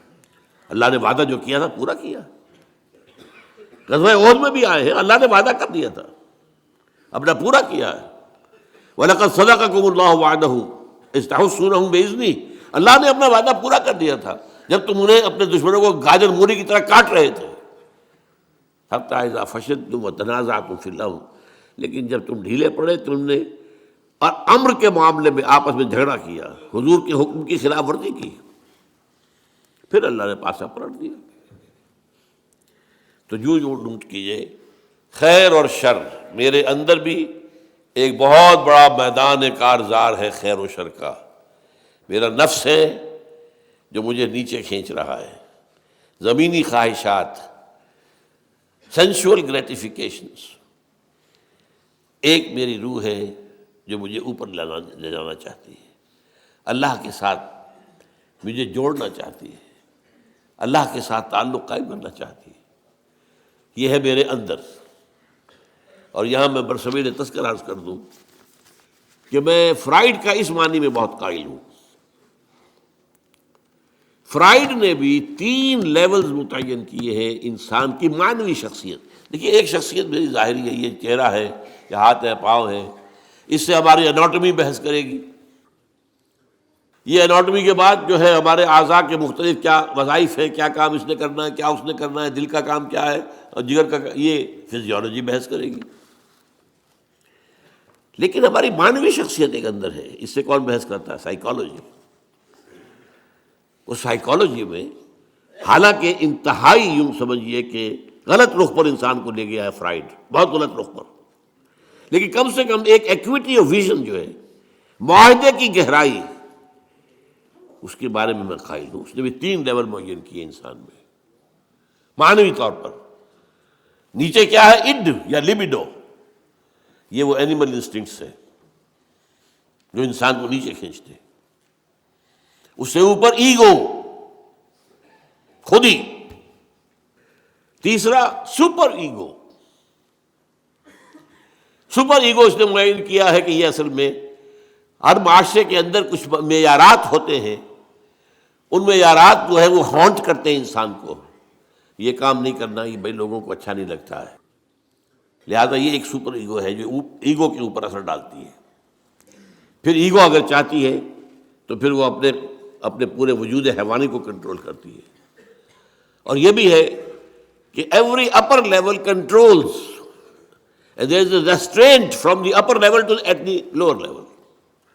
یہ ایگو اڈ اور لبیڈو کو کھینچ کر رکھتی ہے، سپر ایگو اس کو کھینچ کر رکھتی ہے. قرآن کے نزدیک یہ 3 لیولز کیا ہیں؟ لطیفہ نفس وہ ٹھیک ہے، بالکل وہی ہے جو فرائیڈ کہہ رہا ہے، کوئی شک نہیں، کوئی اختلاف نہیں. لطیفہ نفس، لطیفہ قلب وہ اس سے اوپر ہے، لطیفہ روح سب سے اوپر ہے. یہ 3 روح اوپر مجھے کھینچنا چاہ رہی ہے، اور یہ میرا جسم اور میرا مادی وجود مجھے نیچے کھینچ رہا ہے. کعبہ میرے پیچھے ہے، کلیسا میرے آگے. ایمان مجھے روکے ہے تو کھینچے ہے مجھے کفر. کعبہ میرے پیچھے ہے، کلیسا میرے آگے. اسی کشمکش میں ہماری زندگی گزرتی ہے. اور دیکھیے قلب کا معاملہ کیا ہے. یہ جو جسمانی قلب ہے ہمارے اندر، اس کو بھی چین نہیں ہے، ہر وقت حرکت میں ہے، ہر وقت، اور بدل رہا ہے، سکڑ رہا ہے، پھیل رہا ہے، سکڑ رہا ہے، پھیل رہا ہے، سکڑ رہا ہے، پھیل رہا ہے. اسی طریقے سے یہ مانوی قلب جو ہے، اس کا بھی کبھی رخ ہو جاتا ہے روح کی طرف تو پورا وجود روحانی ہو جاتا ہے. اس لیے کہ قلب حاکم ہے، مبدأ ارادہ قلب ہے. جب یہ روح کی طرف رخ ہو جائے، آئینہ ہے جیسے کہ آئینہ ادھر ہو گیا تو وہ سارا ریفلیکٹ کرے گا، روح کا جو اثرات ہیں، انوار و برکات، وہ پورے وجود پر چھا جائے گی. اور اگر قلب کا رخ ہو گیا ہے نفس امارہ کی طرف تو پوری انسانی شخصیت حیوانیت، بلکہ ہو سکتا ہے بربریت، اس کے اوپر ہوتا ہے. یہ ہے قلب، ادھر یا ادھر. اسی لیے اس سے اوپر جو شے ہے وہ اللہ تعالیٰ کا ایک حکم اور اس کی مشیت ہوتی ہے. حضور نے فرمایا ہے کہ تمام انسانوں کے دل اللہ کی 2 انگلیوں کے مابین ہیں، وہ جدھر چاہتا ہے پھیر دیتا ہے. جو خوش قسمت ہے اللہ اس کے دل کو، رخ کو موڑ دیتا ہے روح کی طرف، خیر کی طرف، بھلائی کی طرف، نیکی کی طرف. ایمان کی طرف، تقویٰ کی طرف، جہاد فی سبیل اللہ کی طرف. اور جن کے بدقسمت جو ارن کرتے ہیں اپنے لیے اللہ کا عذاب، ان کا وہ قلب کا رخ کر دیا جاتا ہے وہ نفس امارہ کی طرف. اب وہ حیوان، بل ہم اضل، قرآن مجید کہتا ہے حیوان ہی نہیں، ان سے بھی گئے گزرے. لہم قلوب لا یفقہون بہا ولہم اعین لا یبصرون بہا ولہم آذان لا یسمعون بہا اولئک کالانعام بل ہم اضل. یہ تو انسان نہیں ہے، حیوان ہے. دل ہے جس سے یہ کام نہیں لیتے، سوچتے نہیں، آنکھیں دیکھتے نہیں. حیوانوں کا ساتھ دیکھنا دیکھتے ہیں نا. گاڑی آ رہی ہے، میں نے بھی دیکھ لیا، اپنی جان بچا لی. کتے نے بھی دیکھ لیا، وہی بچ گیا، مجھ سے زیادہ بچنے کی صلاحیت اس میں. تو یہ تو میں برابر ہے. لیکن یہ اہل نظر، ذوق نظر خوب ہے، لیکن جو شے کی حقیقت کو نہ سمجھے وہ نظر کیا. شے کی ظاہر تو کتے کو بھی نظر آ گئی ہے. انسان تو وہ ہے کہ جو اشیاء کی حقیقت کو سمجھے. اور حضور نے فرمایا صلی اللہ علیہ وسلم، دعا ہے آپ کی، اللہم ارنی حقیقت الاشیاء کما ہی، اے اللہ مجھے اشیاء کی اصل حقیقت دکھا دے جیسے کہ وہ ہے. میں صرف ظاہر پر مطمئن نہیں رہنا چاہتا. ارنی حقیقت الاشیاء کما ہی، مجھے تو اشیاء کی حقیقت دکھا دے جیسے کہ پھر واقع وہ ہے. یہ اصل میں یہ آنکھ ہے دل کی آنکھ، یہ کان ہے دل کے کان. دیدن دیگر آموز سنیدن دیگر آموز. بہرحال اب اگلی بات سمجھیے، پھر دوہرا لیجیے. اندر نفس امارہ ہے، ان لیبیڈو ہے، روح ہے، دی سول اور دی اسپرٹ، جو امر عرب ہے، کشاکش ہے ان میں. درمیان میں قلب ہے، جو ادھر ہو جائے تو اس کا بول بالا، ادھر ہو جائے تو اس کا بول بالا. لیکن منبع ارادہ قلب ہے، ارادہ وہاں سے ابھرتا ہے. باہر کیا ہے؟ عزازیل، وہ ابلیس لعین اور اس کے جنات کے شیاطین کے جو جنات کے لشکر ہیں وہ بھی ہیں. دوسری طرف ملائکہ بھی ہیں، وہ خیر کی طرف بلاتے ہیں. دوسری طرف اس کے بھی انسانوں کے اندر مرید ہے، ایجنٹ ہے، چیلے چانٹے ہیں. آج یہود سب سے بڑے ہیں، اور یہود کے اعلی کار واسپ ہیں، دی وائسٹ اینگلو سیکسن پروٹیسٹنٹس.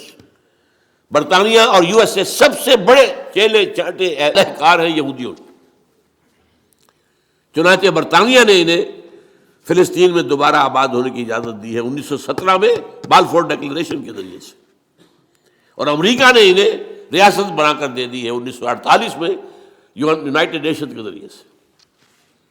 لیکن دوسری طرف انبیاء کے پیروکار بھی ہیں، جو انبیاء کے نقش قدم پر چلتے ہوئے لوگوں کو خیر کی طرف بلاتے ہیں، بھلائی کی دعوت دیتے ہیں. یہ مرئی ہے، جیسے یہودی نظر آ رہے ہیں مرئی ہے جو شیطان کا لشکر ہے، ایسے ہی انبیاء کے پیروکار، ان کے نقش قدم پر چلنے والے، نصیحت کرنے والے، خیر کی طرف بلانے والے موجود ہیں. اب ایک بات، یہ داعیان شر یا داعیان خیر جو خارج میں ہیں، ان میں سے کسی کو انسان پر اختیار حاصل نہیں ہے.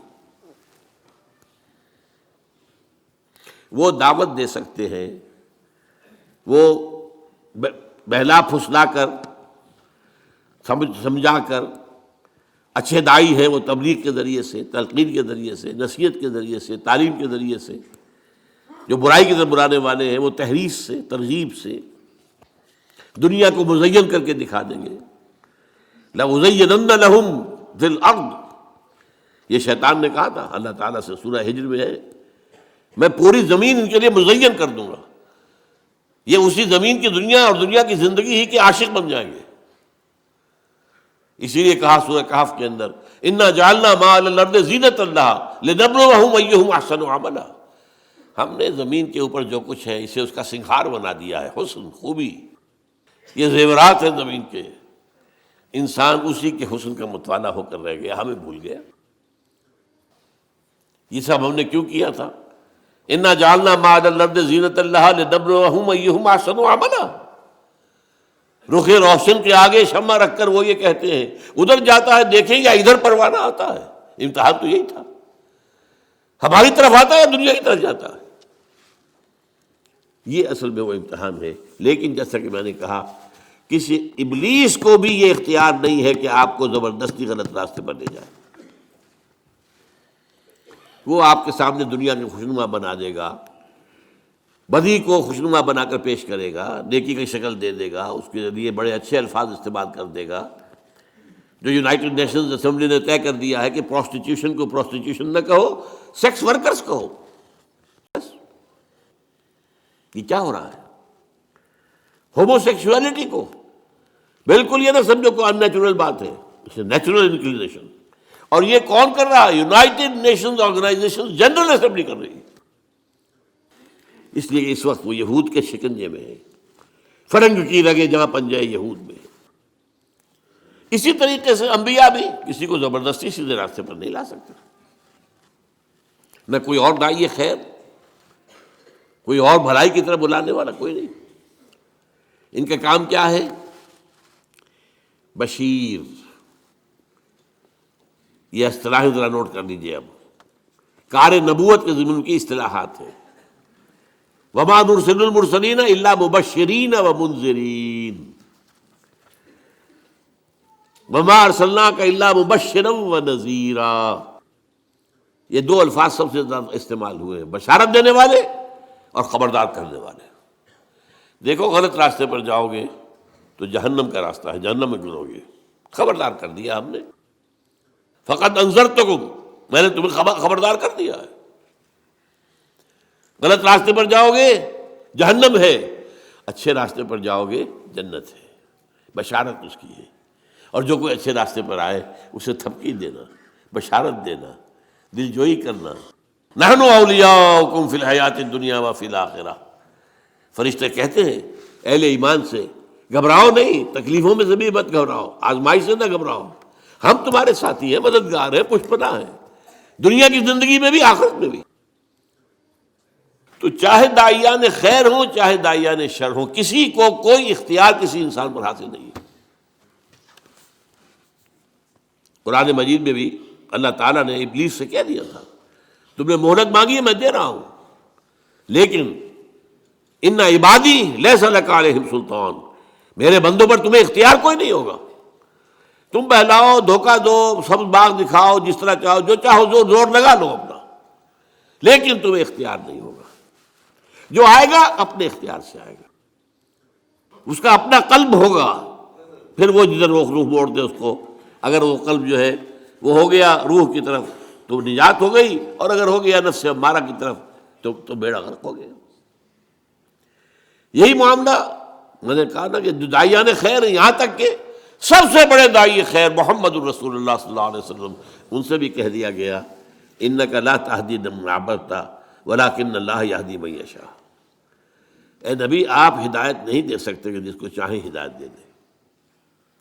یہ اللہ کی بات ہے، وہ جس کو چاہتا ہدایت دیتا ہے. واقعہ یہ کہ سب سے بڑی مثال ہمارے سامنے حضور کے چچا ابو طالب کی ہے. ابو طالب حضور کے بھی محسن تھے، ہم سب کے محسن ہیں. جس طرح انہوں نے سپورٹ کیا حضور کو اپنی پناہ میں رکھا. جب تک وہ زندہ رہے اس وقت تک قریش کو آپ کے خلاف کوئی اقدام کرنے کی ضرورت نہیں ہوئی کہ یہ تو ان فائٹنگ ہو جائے گی، قریش آپس میں لڑ پڑیں گے. A house divided amongst itself can not stand.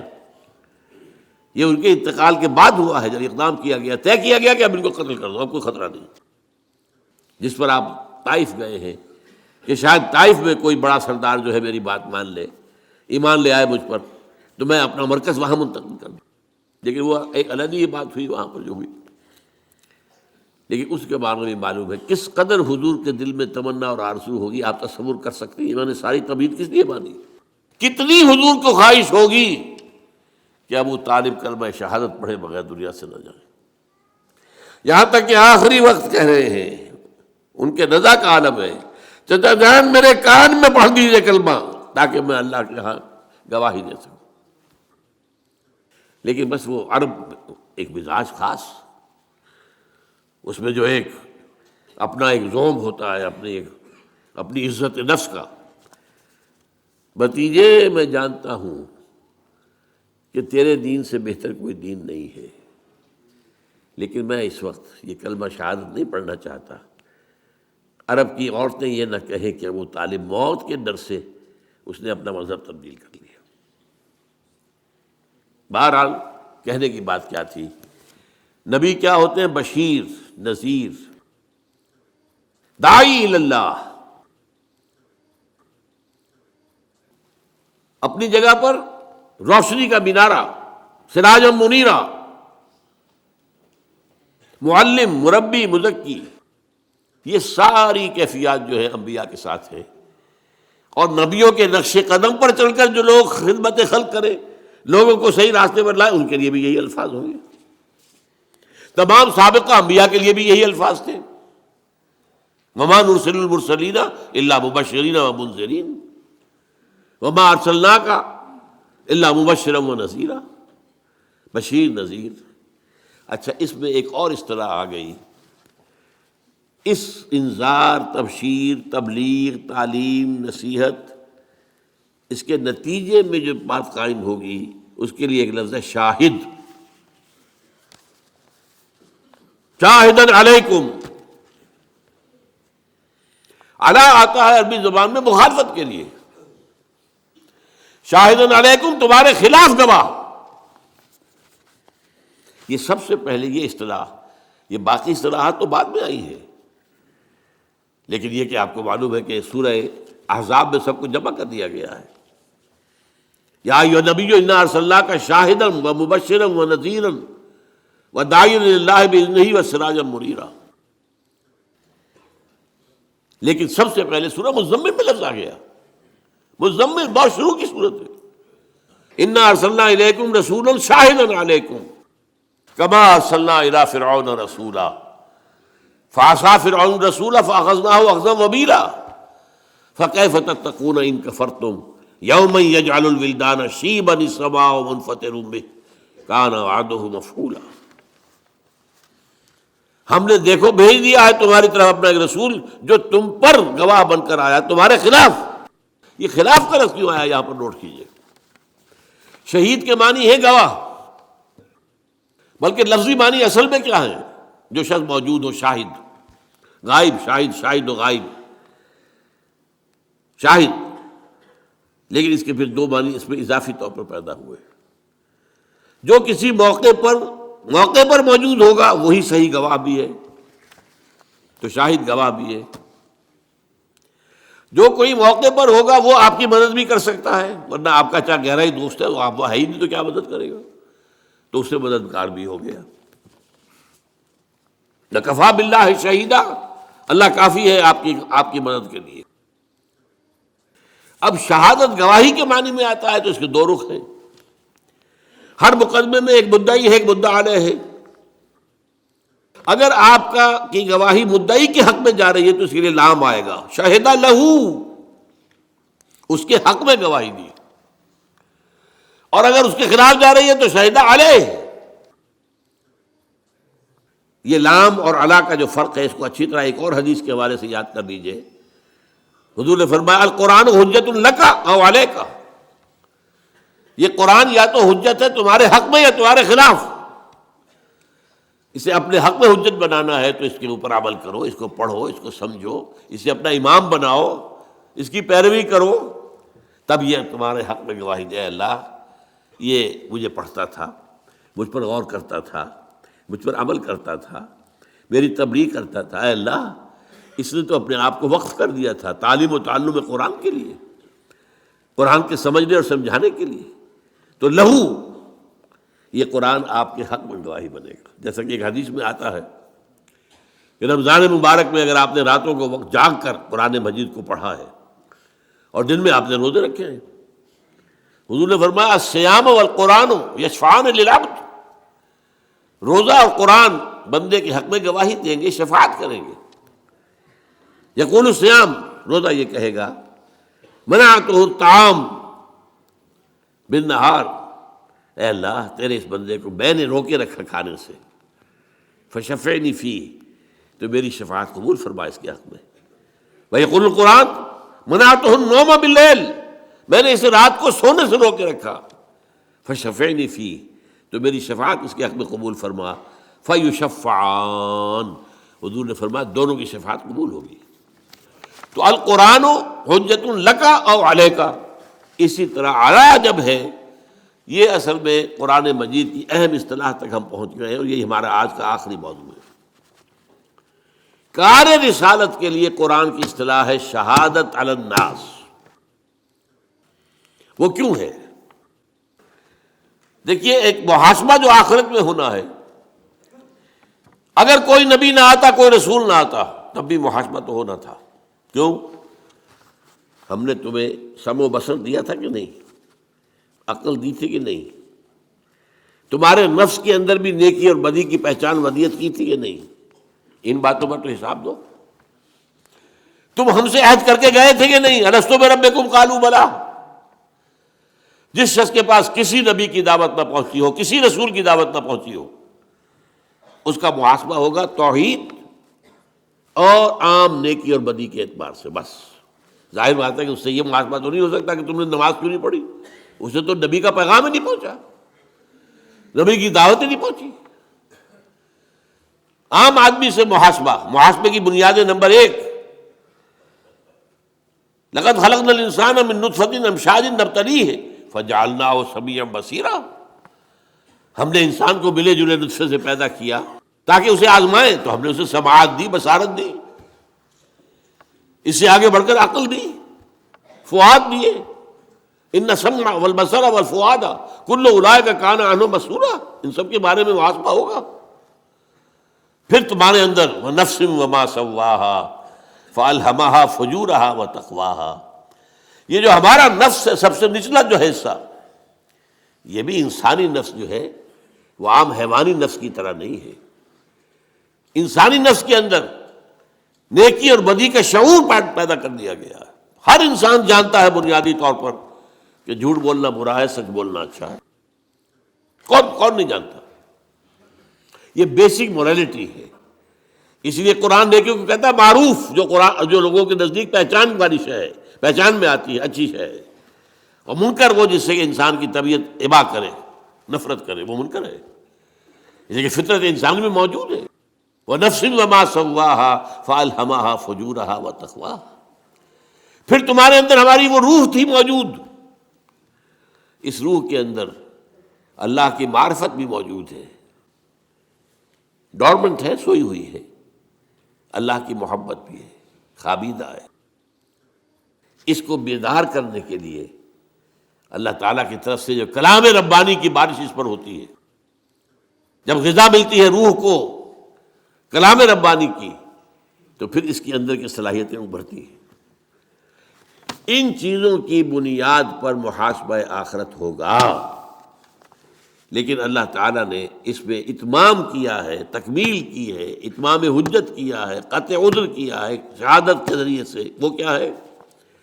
نبیوں کے بھیجنے کا سلسلہ، کتابوں کے بھیجنے کا سلسلہ، وحی کے بھیجنے کا سلسلہ۔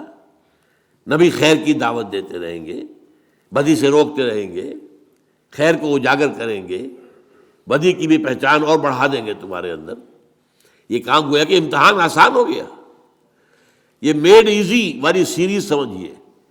نہ آتی نبوت تب بھی امتحان تھا، خلق الموت والحیات لیبلوکم ایکم احسن عملا۔ اور ہو سکتا ہے کہ کوئی انسان، بہت انسان ایسے دنیا میں رہے ہوں جن کے پاس کسی نبی اور کسی رسول کا پیغام پہنچا ہی نہ ہو، تو ان کا بھی محاسبہ تو ہوگا۔ وہ جو انہیں سمع و بصر کی صلاحیت دی، عقل و خرد کی صلاحیت دی، نیکی بدی کی پہچان دی، روح کے اندر اپنی معرفت رکھی، روح کے اندر اپنی محبت رکھی، ان 5 چیزوں کی بنیاد پر every human being is responsible accountable on the day of judgement. لیکن جب نبی آ گئے، ان کے اندر مکمل انسانیت کی ایک سیرت اور صورت بھی نظر آ گئی، اس اخلاق کا پیکر، اس سیرت و کردار کا مجسمہ بھی سب سامنے آ گیا، وحی کی دعوت بھی سامنے آ گئی۔ اس نے جو ہے روح کے اندر جو چیزیں چھپی ہوئی، دبی ہوئی تھی، انہیں اجاگر کیا۔ اس سے گویا کہ اب 2 کام ہو گئے، یہاں حق کو پہچاننا آسان، حق پر چلنا آسان، لیکن آخرت میں یہی نبی کھڑے ہوں گے، رسول کھڑے ہوں گے، گواہی دیں گے، اے اللہ ہم نے ان تک تیرا پیغام پہنچا دیا تھا۔ Now they are responsible. They are accountable. یہ جواب دہ ہیں. اب یہ نہیں کہہ سکتے کہ انہیں پیغام پہنچا ہی نہیں. دیکھیے اس بات کو سمجھیے. اگر کسی ایسی شے پر مواخذہ کیا جائے جس کے ان تک بات پہنچی ہی نہیں ہو تو وہ تو حجت ہو جائے گی لوگوں کے پاس. اللہ کیسے ہمیں تو یہ بات پہنچائی نہیں گئی, ہاؤ کم, آج ہم سے جواب طلبی کیسے ہو رہی ہے. بلکہ اس میں آگے بڑھ کر میں بات بتا رہا ہوں. دیکھیے حضور کا جو آخری خطبہ تھا, خطبہ حجۃ الوداع, اس کے اختتام پر آپ نے اپنی دعوت کے جو اہم نکات تھے ان کو خوب کھول کھول کر دوبارہ آخری مرتبہ بیان کیا. اور مجمع تھا 1.25 لاکھ کا. جسٹ امیجن اس وقت, آج سے 1400 برس پہلے 1.25 لاکھ. اور حضور ایک ایک لفظ 3 مرتبہ بول رہے تھے.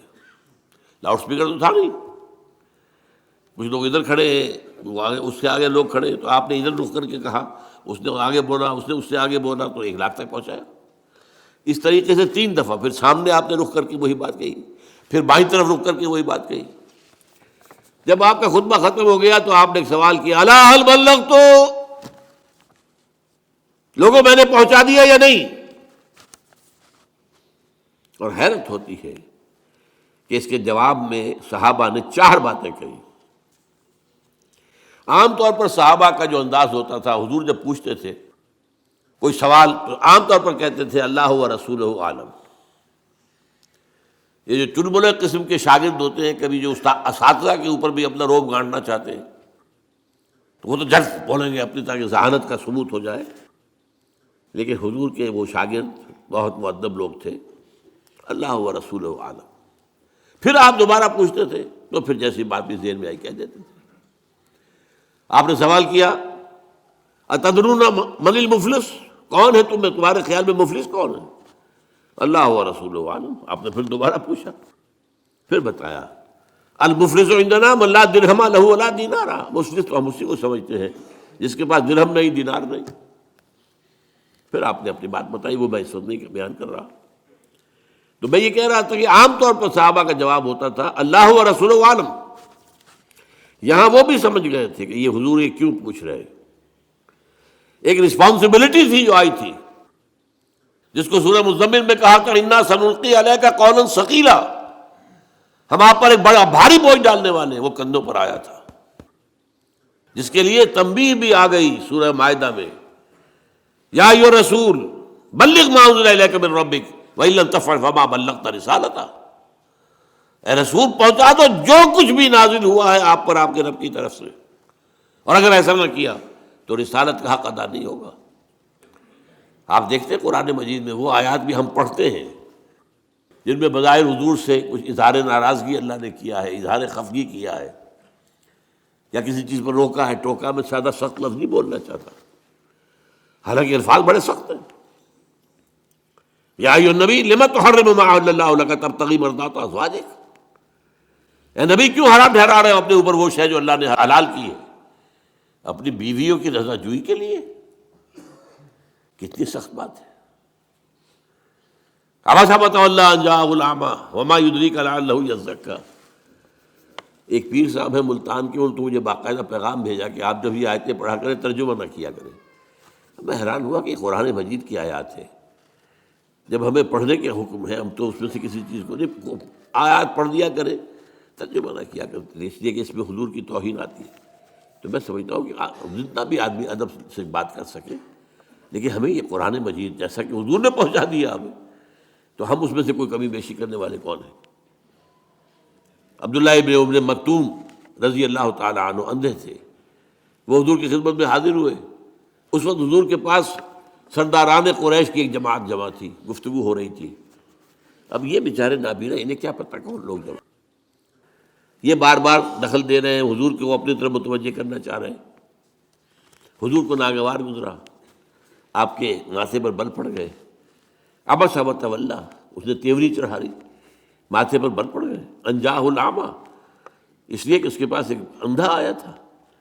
وما یدریک لعلہ یزکیٰ, تمہیں کیا پتہ شاید کہ وہ تزکیہ اختیار کرتا. اور یذکر فتنفعہ الذکریٰ، یا اسے نصیحت مل جاتی آپ کی گفتگو سے اور وہ نصیحت اسے مفید ہوتی۔ اما من استغنا فانت لہ تصدیٰ، جو استغنا کرتے ہیں، ابا کرتے ہیں، پیٹھ موڑتے ہیں، آپ ان کے پیچھے لگے ہوئے، ان کے پیچھے پڑے ہوئے۔ وما علیک اللہ یزکیٰ، اگر وہ نہیں تزکیہ اختیار کر رہے تو آپ پر کوئی الزام نہیں ہے۔ وما من جا کے یسعیٰ وہو یخشیٰ فانت عنہ تلہیٰ، اور جو آیا ہے چل کر وہ تو چاہتا تزکیہ حاصل کرنا، ان کی طرف سے آپ عدم توجہ فرما رہے ہیں۔ یہ بھی ہمیں پہنچا دیا کہ نہیں، بلغ ما انزل الیک من ربک وَإِن لَمْ تَفْعَلْ فَمَا بَلَّغْتَ رِسَالَتَهُ۔ اب یہ جو بوجھ تھا اس کی ذمہ داری کا، حضور کو معاملہ معلوم تھا، اس لیے کہ سورہ اعراف میں یہ آیت آ چکی تھی، نوٹ کیجئے، آیت نمبر 6 ہے، فَلَنَسْأَلَنَّ الَّذِينَ أُرْسِلَ إِلَيْهِمْ وَلَنَسْأَلَنَّ الْمُرْسَلِينَ، ہم لازماً پوچھ کر رہیں گے ان سے بھی جن کی طرف رسولوں کو بھیجا، اور ان سے بھی جنہیں رسول بنا کر بھیجا۔ تو آپ نے یہ جو کیا کیوں؟ الا هل بلغت انا نشهد انك بلغت رسالتا واديت الامانه وكشفت الغمه ونصحت الامه۔ 4 بات، حضور ہم گواہ ہیں، آپ نے حق رسالت ادا کر دیا، حق امانت ادا کر دیا۔ یہ قرآن آپ کے پاس امانت تھا، ہمارے لیے اللہ نے بھیجا تھا نا، آپ کے ذمہ تھا ہمیں پہنچانا، آپ نے پہنچا دیا۔ آپ نے ہماری خیر خواہی کا حق ادا کر دیا، اور آپ نے گمراہیوں کے بادل چھانٹ دیے۔ 3 مرتبہ سوال کیا آپ، الا هل بلغت انا نشهد انك قد بلغت الرسالة واديت الامانة ونصحت الامة وكشفت الغمة۔ پھر نگاہ اٹھائیے آسمان کی طرف، انگشت شہادت سے اشارہ کیا، اللہم اشہد، اللہم اشہد، اللہم اشہد، اے اللہ تو بھی گواہ ہے، میں نے اپنا حق ادا کر دیا۔ یہ مان رہے ہیں کہ میں نے پہنچا دیا، یہ گواہی دے رہے ہیں کہ میں نے پہنچا دیا۔ اب قیامت کے دن کیا ہوگا؟ ہر امت پر جب ایک کلیکٹیو قسم کی وہاں پر رسپانسبلٹی آئے گی، ایک تو ہے ہر شخص کا انفرادی حساب، کلہم آتی ہے یوم القیامت فردا، پہلے ایک اجتماعی فیصلہ بھی ہوگا۔ اس وقت جو ہے وہ ہر اس امت کا جو رسول ہے وہ کھڑے ہو کر ٹیسٹیفائی کرے گا، اے اللہ تیرا جو پیغام مجھ تک آیا تھا میں نے پہنچا دیا تھا، ناؤ دے آر رسپانسبل۔ یہ ہے وہ معاملہ جو قیامت میں ہوگا، اور سورہ نساء کی 41ویں آیت میں اس کا نقشہ کھینچا گیا ہے۔ اور روایت آتی ہے کہ حضور نے ایک مرتبہ عبداللہ ابن مسعود رضی اللہ تعالیٰ عنہ سے کہا کہ مجھے کچھ قرآن سناؤ۔ انہوں نے عرض کیا حضور آپ کو سناؤں گا، آپ پر تو نازل ہوا ہے قرآن۔ فرمایا نہیں، مجھے کچھ کسی دوسرے سے سن کر کچھ اور ہی لذت محسوس ہوتی ہے۔ تعمیل امر میں حضرت عبداللہ ابن مسعود نے سورہ نساء کی قرأت شروع کی۔ جب اس 41ویں آیت پر پہنچے تو حضور نے فرمایا حسبک حسبک، بس کرو بس کرو۔ اب وہ تو اپنی گردن نیچے کیے پڑھ رہے تھے قرآن، حضور کا چہرہ مبارک پہ تو نگاہ نہیں تھی۔ اب جب آپ نے کہا حسبک حسبک تو نگاہ اٹھا کر دیکھا تو آپ کی آنکھوں سے آنسو بہ رہے تھے۔ وہ کس بات کے تھے آنسو؟ فَكَيْفَ إِذَا جِئْنَا مِنْ كُلِّ أُمَّةٍ بِشَهِيدٍ وَجِئْنَا بِكَ عَلَىٰ هَٰؤُلَاءِ شَهِيدًا۔ اس دن کیا ہوگا، کیسے بیتے گی، جس دن ہر امت پر ہم ایک گواہ کھڑا کریں گے اس کے خلاف۔ یہ گویا کہ جسے آپ کہتے ہیں کہ سرکاری گواہ، پروزیکیوشن وٹنس، اور آپ کو لائیں گے ان کے خلاف گواہ بنا کر۔ رسول کہے گا میں نے پہنچا دیا تھا، یہ جانیں۔ لیکن آپ نے جب دیکھا کہ مجھے اپنی قوم کے خلاف گواہی دینی ہوگی، قوم تو اپنی تھی نا آخر، تو آپ کی آنکھوں میں آنسو آ گئے۔ یہ ہے شہادت حق، یہ ہے در حق۔ اس کے بعد اب کوئی عذر باقی نہیں رہ جاتا انسان کے پاس۔ چنانچہ سورہ نساء میں اس مسئلے کو، اس معاملے کو اور کھول کر بیان کر دیا۔ ایک ہی آیت میں بہت سے انبیاء کا ذکر ہے، اور ان کا نام لینے کے بعد فرمایا رسلا مبشرین و منذرین،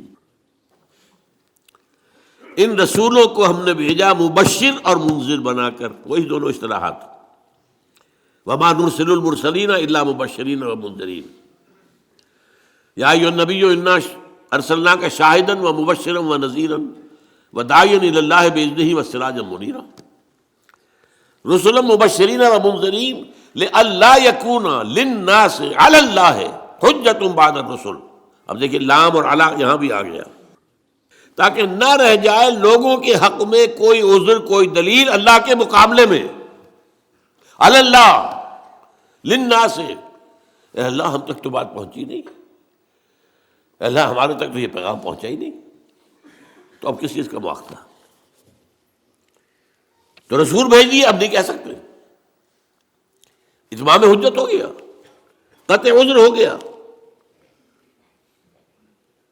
اب دلیل کوئی نہیں.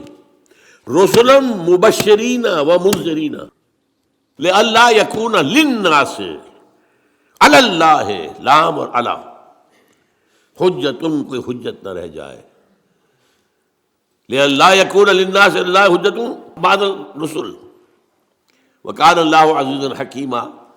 اللہ تعالیٰ جو ہے وہ تو عزیز ہے، زبردست ہے، وہ جیسے چاہے حساب لے لے، لیکن حکیم بھی ہے، اس نے ہر شے کا قانون بنا رکھا ہے. یہ شہادت علی الناس تاکہ محاسبہ اخروی کے لیے ابتدائی بنیادیں تو وہ ہیں جو انسان میں رکھی ہوئی ہیں، سمع و بصر ہے، عقل و خرد ہے، نیکی بدی کی پہچان ہے، روح میں اللہ کی معرفت ہے اگرچہ سوئی ہوئی، روح میں اللہ کی محبت ہے اگرچہ خوابیدہ. لیکن یہ 5 چیزیں دے کر تمہیں بھیجا ہے دنیا میں، ایسے ہی بغیر تیر و تفنگ کے اور بغیر ساز و سامان کے تمہیں نہیں ڈال دیا امتحان کے اندر. اس کے بعد اس کی تکمیل کر دی گئی، اتمام حجت، قطع عذر. نبیوں کو بھیج کر، رسولوں کو بھیج کر، اب تو کہہ ہی نہیں سکتے. رسلا مبشرین ومنذرین لئلا یکون للناس علی اللہ حجۃ بعد الرسل وکان اللہ عزیزا حکیما. اب آخری بات، حضور پر نبوت ختم، اب یہ کام کون کرے گا؟ انسان تو ختم نہیں ہوئے، یہ کام اب کون کرے گا؟ پہلے کیا تھا؟ ایک رسول کی دعوت لوگوں نے بھلا دی، اللہ نے اور رسول بھیج دیا،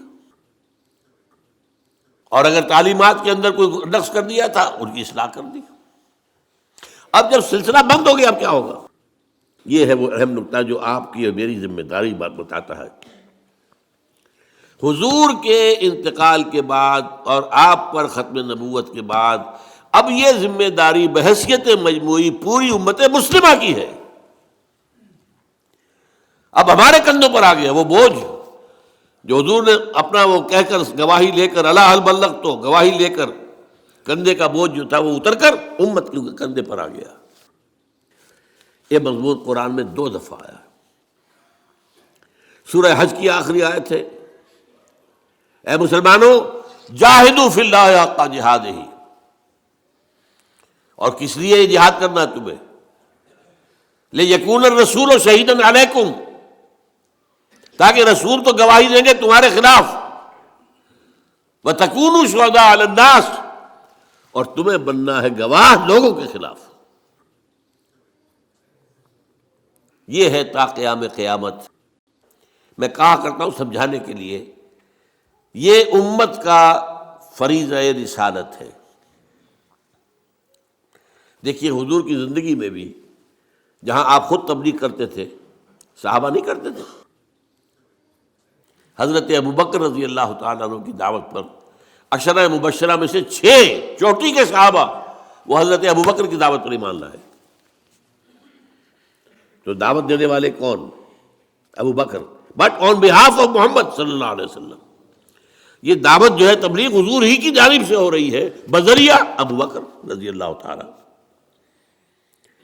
اسی طرح ایک مرتبہ عید کے ایک اجتماع میں حضور نے حضرت عمر سے کہا کہ تم جا کر میری طرف سے فلاں فلاں باتیں خواتین کو بتا دو. آپ نے وہاں جا کر کہا انی رسول اللہ صلی اللہ علیہ وسلم، میں اللہ کے رسول کا رسول ہوں. یہاں پیغامبر کے معنی میں آیا، حضور کا پیغام پہنچانے آیا ہوں. انی رسول اللہ ہے. یہی لفظ حضور نے استعمال کیا معاذ ابن جبل کے لیے رضی اللہ تعالیٰ عنہ، جب انہیں یمن کا گورنر بنا کر بھیج رہے تھے۔ وہ پوچھا کیا کرو گے، کوئی معاملہ پیش آئے کیسے طے کرو گے؟ کہا کہ میں پہلے قرآن میں دیکھوں گا، اگر قرآن میں وہ بات نہ ملے تو پھر میں آپ کی سنت اور حدیث میں دیکھوں گا، وہاں بھی نہ ملے تو کیا کر ثم اجتہد، پھر میں کوشش کروں گا اپنی سی کہ صحیح رائے تک پہنچ جاؤں، اجتہاد کروں گا۔ تو آپ نے پیٹھ تھپکی اور کہا اس اللہ کا شکر ہے کہ جس نے اللہ کے رسول کو صحیح بات تک پہنچا دیا، یعنی صحیح راستہ یہ پہلے قرآن دیکھو پھر حدیث دیکھو، ان دونوں میں نہ ہو تو پھر اجتہاد کرو۔ تو یہ کام جو ہے اب امت بحیثیت مجموعی اب رسالت کے اس سلسلے میں لنک کر دی گئی ہے۔ لِيَكُونَ الرَّسُولُ شَهِيدًا عَلَيْكُمْ وَتَكُونُوا شُهَدَاءَ عَلَى النَّاسِ، یہ تو سورہ حج کے اندر آیا ہے، اور سورہ بقرہ کے اندر کیا آیت آئی ہے؟ جب قبلہ بدلا ہے، رخ بدل دیا، مکے سے مدینے آ کر پہلے آپ نے 17 مہینے بیت المقدس کی طرف رخ کر کے نماز پڑھی ہے، پھر اللہ کا حکم آیا ہے اور قبلہ تبدیل ہوا۔ یہ بڑا ایک اہم واقعہ تھا جس پر بہت چہبے گوئی بھی ہوئی، لوگوں نے مذاق بھی اڑائے، اچھے عجیب یہ رسول ہے، نبی ہے جن کا قبلہ ہی معین نہیں ہے، پہلے شمال تھا اب جنوب ہو گیا۔ خیر وہ ایک علیحدہ مسئلہ ہے، میں نے تفصیل سے بحث کی ہے، جو میرا منتخب نصاب کا درس نمبر 2 ہے آیا بر، اس کے تمہید کے طور پر میں نے اس مسئلے پر پوری گفتگو کی ہے۔ خیر تو وہاں کیا ہوا، اس وقت جب یہ بات سامنے آئی کہ یہ لوگوں نے کہا کہ یہ کہیں گے سَيَقُولُ السُّفَهَاءُ مِنَ النَّاسِ مَا وَلَّاهُمْ عَنْ قِبْلَتِهِمُ الَّتِي كَانُوا عَلَيْهَا قُلْ لِلَّهِ الْمَشْرِقُ وَالْمَغْرِبُ، وہاں فرمایا وَكَذَلِكَ جَعَلْنَاكُمْ أُمَّةً وَسَطًا لِتَكُونُوا شُهَدَاءَ عَلَى النَّاسِ وَيَكُونَ الرَّسُولُ عَلَيْكُمْ شَهِيدًا۔ قرآن مجید میں اہم مضامین 2 جگہ ضرور آتے ہیں، وہی 2 جگہیں آپ نے یہاں پر دیکھ لی کہ وہاں پر سورہ حج میں آ گیا لِيَكُونَ الرَّسُولُ شَهِيدًا عَلَيْكُمْ وَتَكُونُوا شُهَدَاءَ عَلَى النَّاسِ، وہی بات بالعکس ترتیب علیحدہ ہو گئی، وہاں رسول کا ذکر پہلے اور امت کا بعد میں، یہاں امت کا پہلے رسول کا بعد میں، لِتَكُونُوا شُهَدَاءَ عَلَى النَّاسِ وَيَكُونَ الرَّسُولُ عَلَيْكُمْ شَهِيدًا۔ یہ ذمہ داری ہے امت مسلمہ کے کاندھے پر، اور دیکھیے نوٹ کر لیجئے، آج چونکہ ہم یہ کام نہیں کر رہے اسی لیے آج دنیا میں ذلیل و خوار ہیں آج کیوں ذلیل کہ کل تک نہ تھی پسند گستاخی فرشتہ ہماری جناب میں۔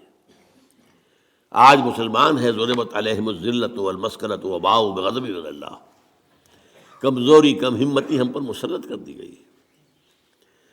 کشمیر کو ہم کہتے ہیں ہماری شہرگ ہے، لیکن یہ جرت نہیں ہے کہ ہم کبھی انڈیا سے کہہ سکتے ہیں، الٹیمیٹم دے سکتے ہیں ہٹ جاؤ ورنہ پھر آ رہے ہیں مقابلہ کرو میدان میں۔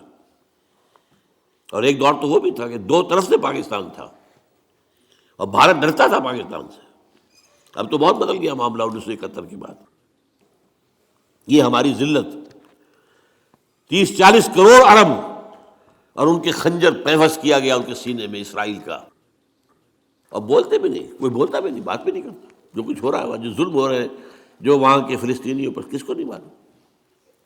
اور آج پوری دنیا میں ذرا سوچئے، کبھی خون کہیں بہتا ہے تو مسلمان کا ہو گیا مانند آب ارزاں مسلمان کا لہو، وہ چاہے صومالیہ تھا، وہ چچنیا تھا، کوسوو تھا، بوسنیا تھا اور فلپائنز تھا، یہاں تو ہو ہی رہا تھا فلسطین اور کشمیر 60 سال سے، اور اب جو ہوا ہے 8 سال سے، جو افغانستان میں ہوا، جو عراق میں ہوا، اب جو ہو رہا ہے ہمارے، یہ ان کی جنگ ہے جو ہم لڑ رہے ہیں، ہم پر مسلط کر دی گئی ہے۔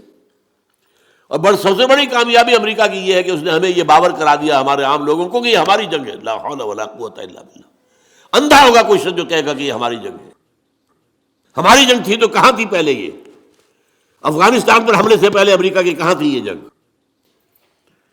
اگر ہماری جنگ تھی تو ہم مدد مانگتے نا امریکہ سے، انہوں نے مدد مانگی تھی۔ یو آر ود اس اور اگینسٹ اس، بھائی کروسیڈ وہ شروع کر رہے تھے اور اس کا ثبوت موجود ہے۔ نکلنے والا فلاڈلفیا سے ایک رسالہ موجود ہے، ٹرمپٹ، دی فلاڈلفیا ٹرمپٹ، اس کے 1 مہینے پہلے کا جو شمارہ ہے 9/11 جو ہے وہ سن 2001 میں ہوا ہے، ستمبر میں۔ اگست کے شمارے میں اس کا جو ایڈیٹر ہے یہ وہی ہے جو ایونجلسٹ ہیں، نیو کانز ہیں، یہ یہودیوں سے بڑھ کر پیروکار اور سپورٹرز. ان کے الفاظ میں نے بہت عام کیے ہیں. 2 کتابچے میرے ہیں جن کی پشت کے اوپر یہ عبارت اور تصویر میں نے پوری دے رکھی ہے، اور اندر اس کے جو ہے اس کا بیک گراؤنڈ الفاظ سنیے. Many people think that crusades are a matter of the past, over forever, but they are wrong.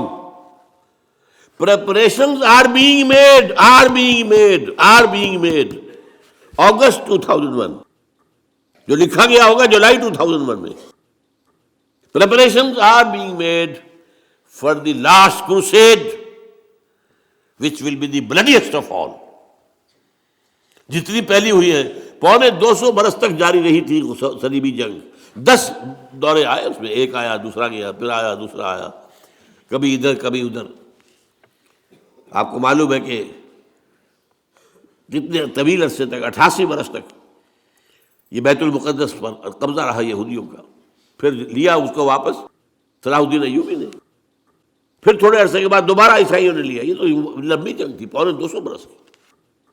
لیکن اس 250 برس میں بھی اتنے آدمی نہیں مرے ہوں گے جتنے آج تک مر چکے ہیں افغانستان میں اور عراق میں خاص طور پر. یہ سب کیوں ہو رہا ہے؟ یہ اس لیے ہو رہا ہے کہ اللہ کے عذاب میں ہے.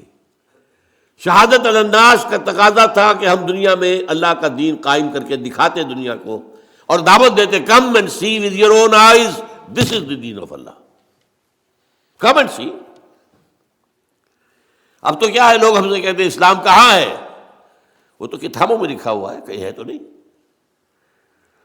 ہاں مذہب ہے، نماز ہے، روزہ ہے، حج ہے، زکوٰۃ ہے، اس سے کسی کو کوئی تکلیف نہیں ہوتی.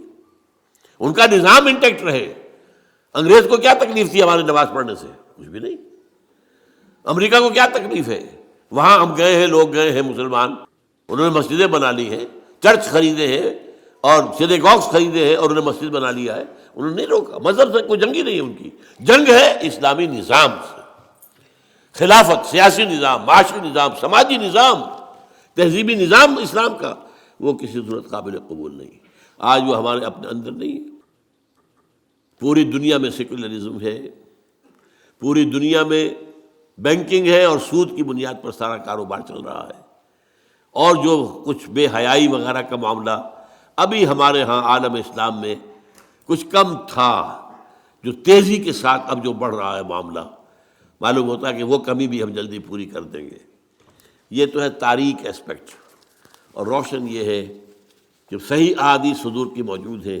اس دنیا کے خاتمے سے قبل پورے روئے ارضی پر اللہ کا دین غالب آ کر رہے گا، جیسے کہ حضور نے اپنے دست مبارک سے غالب کیا تھا آج سے 1400 برس قبل. ہوگا. اور اشارے بھی ہیں، عرب سے کسی مشرقی ملک کی طرف جو ہے اشارے ہیں. بعد ہمارا کام یہ ہے کہ ہم اس کے لیے اپنا تن من دھن لگا دیں کہ ہمیں یہ کام کرنا ہے، ہر حال میں کرنا ہے. اللہ کے دین کو غالب کر کے اس کی ایک عملی شکل دنیا کو دکھانی ہے، تاکہ ہم شہادت علی الناس کا جو فریضہ حضور کے انتقال کے بعد اب ہم پر بحیثیت مجموعی آ گیا ہے اس کا حق ادا کر سکیں. اقول قولی ھذا واستغفر اللہ لی ولکم ولسائر المسلمین والمسلمات.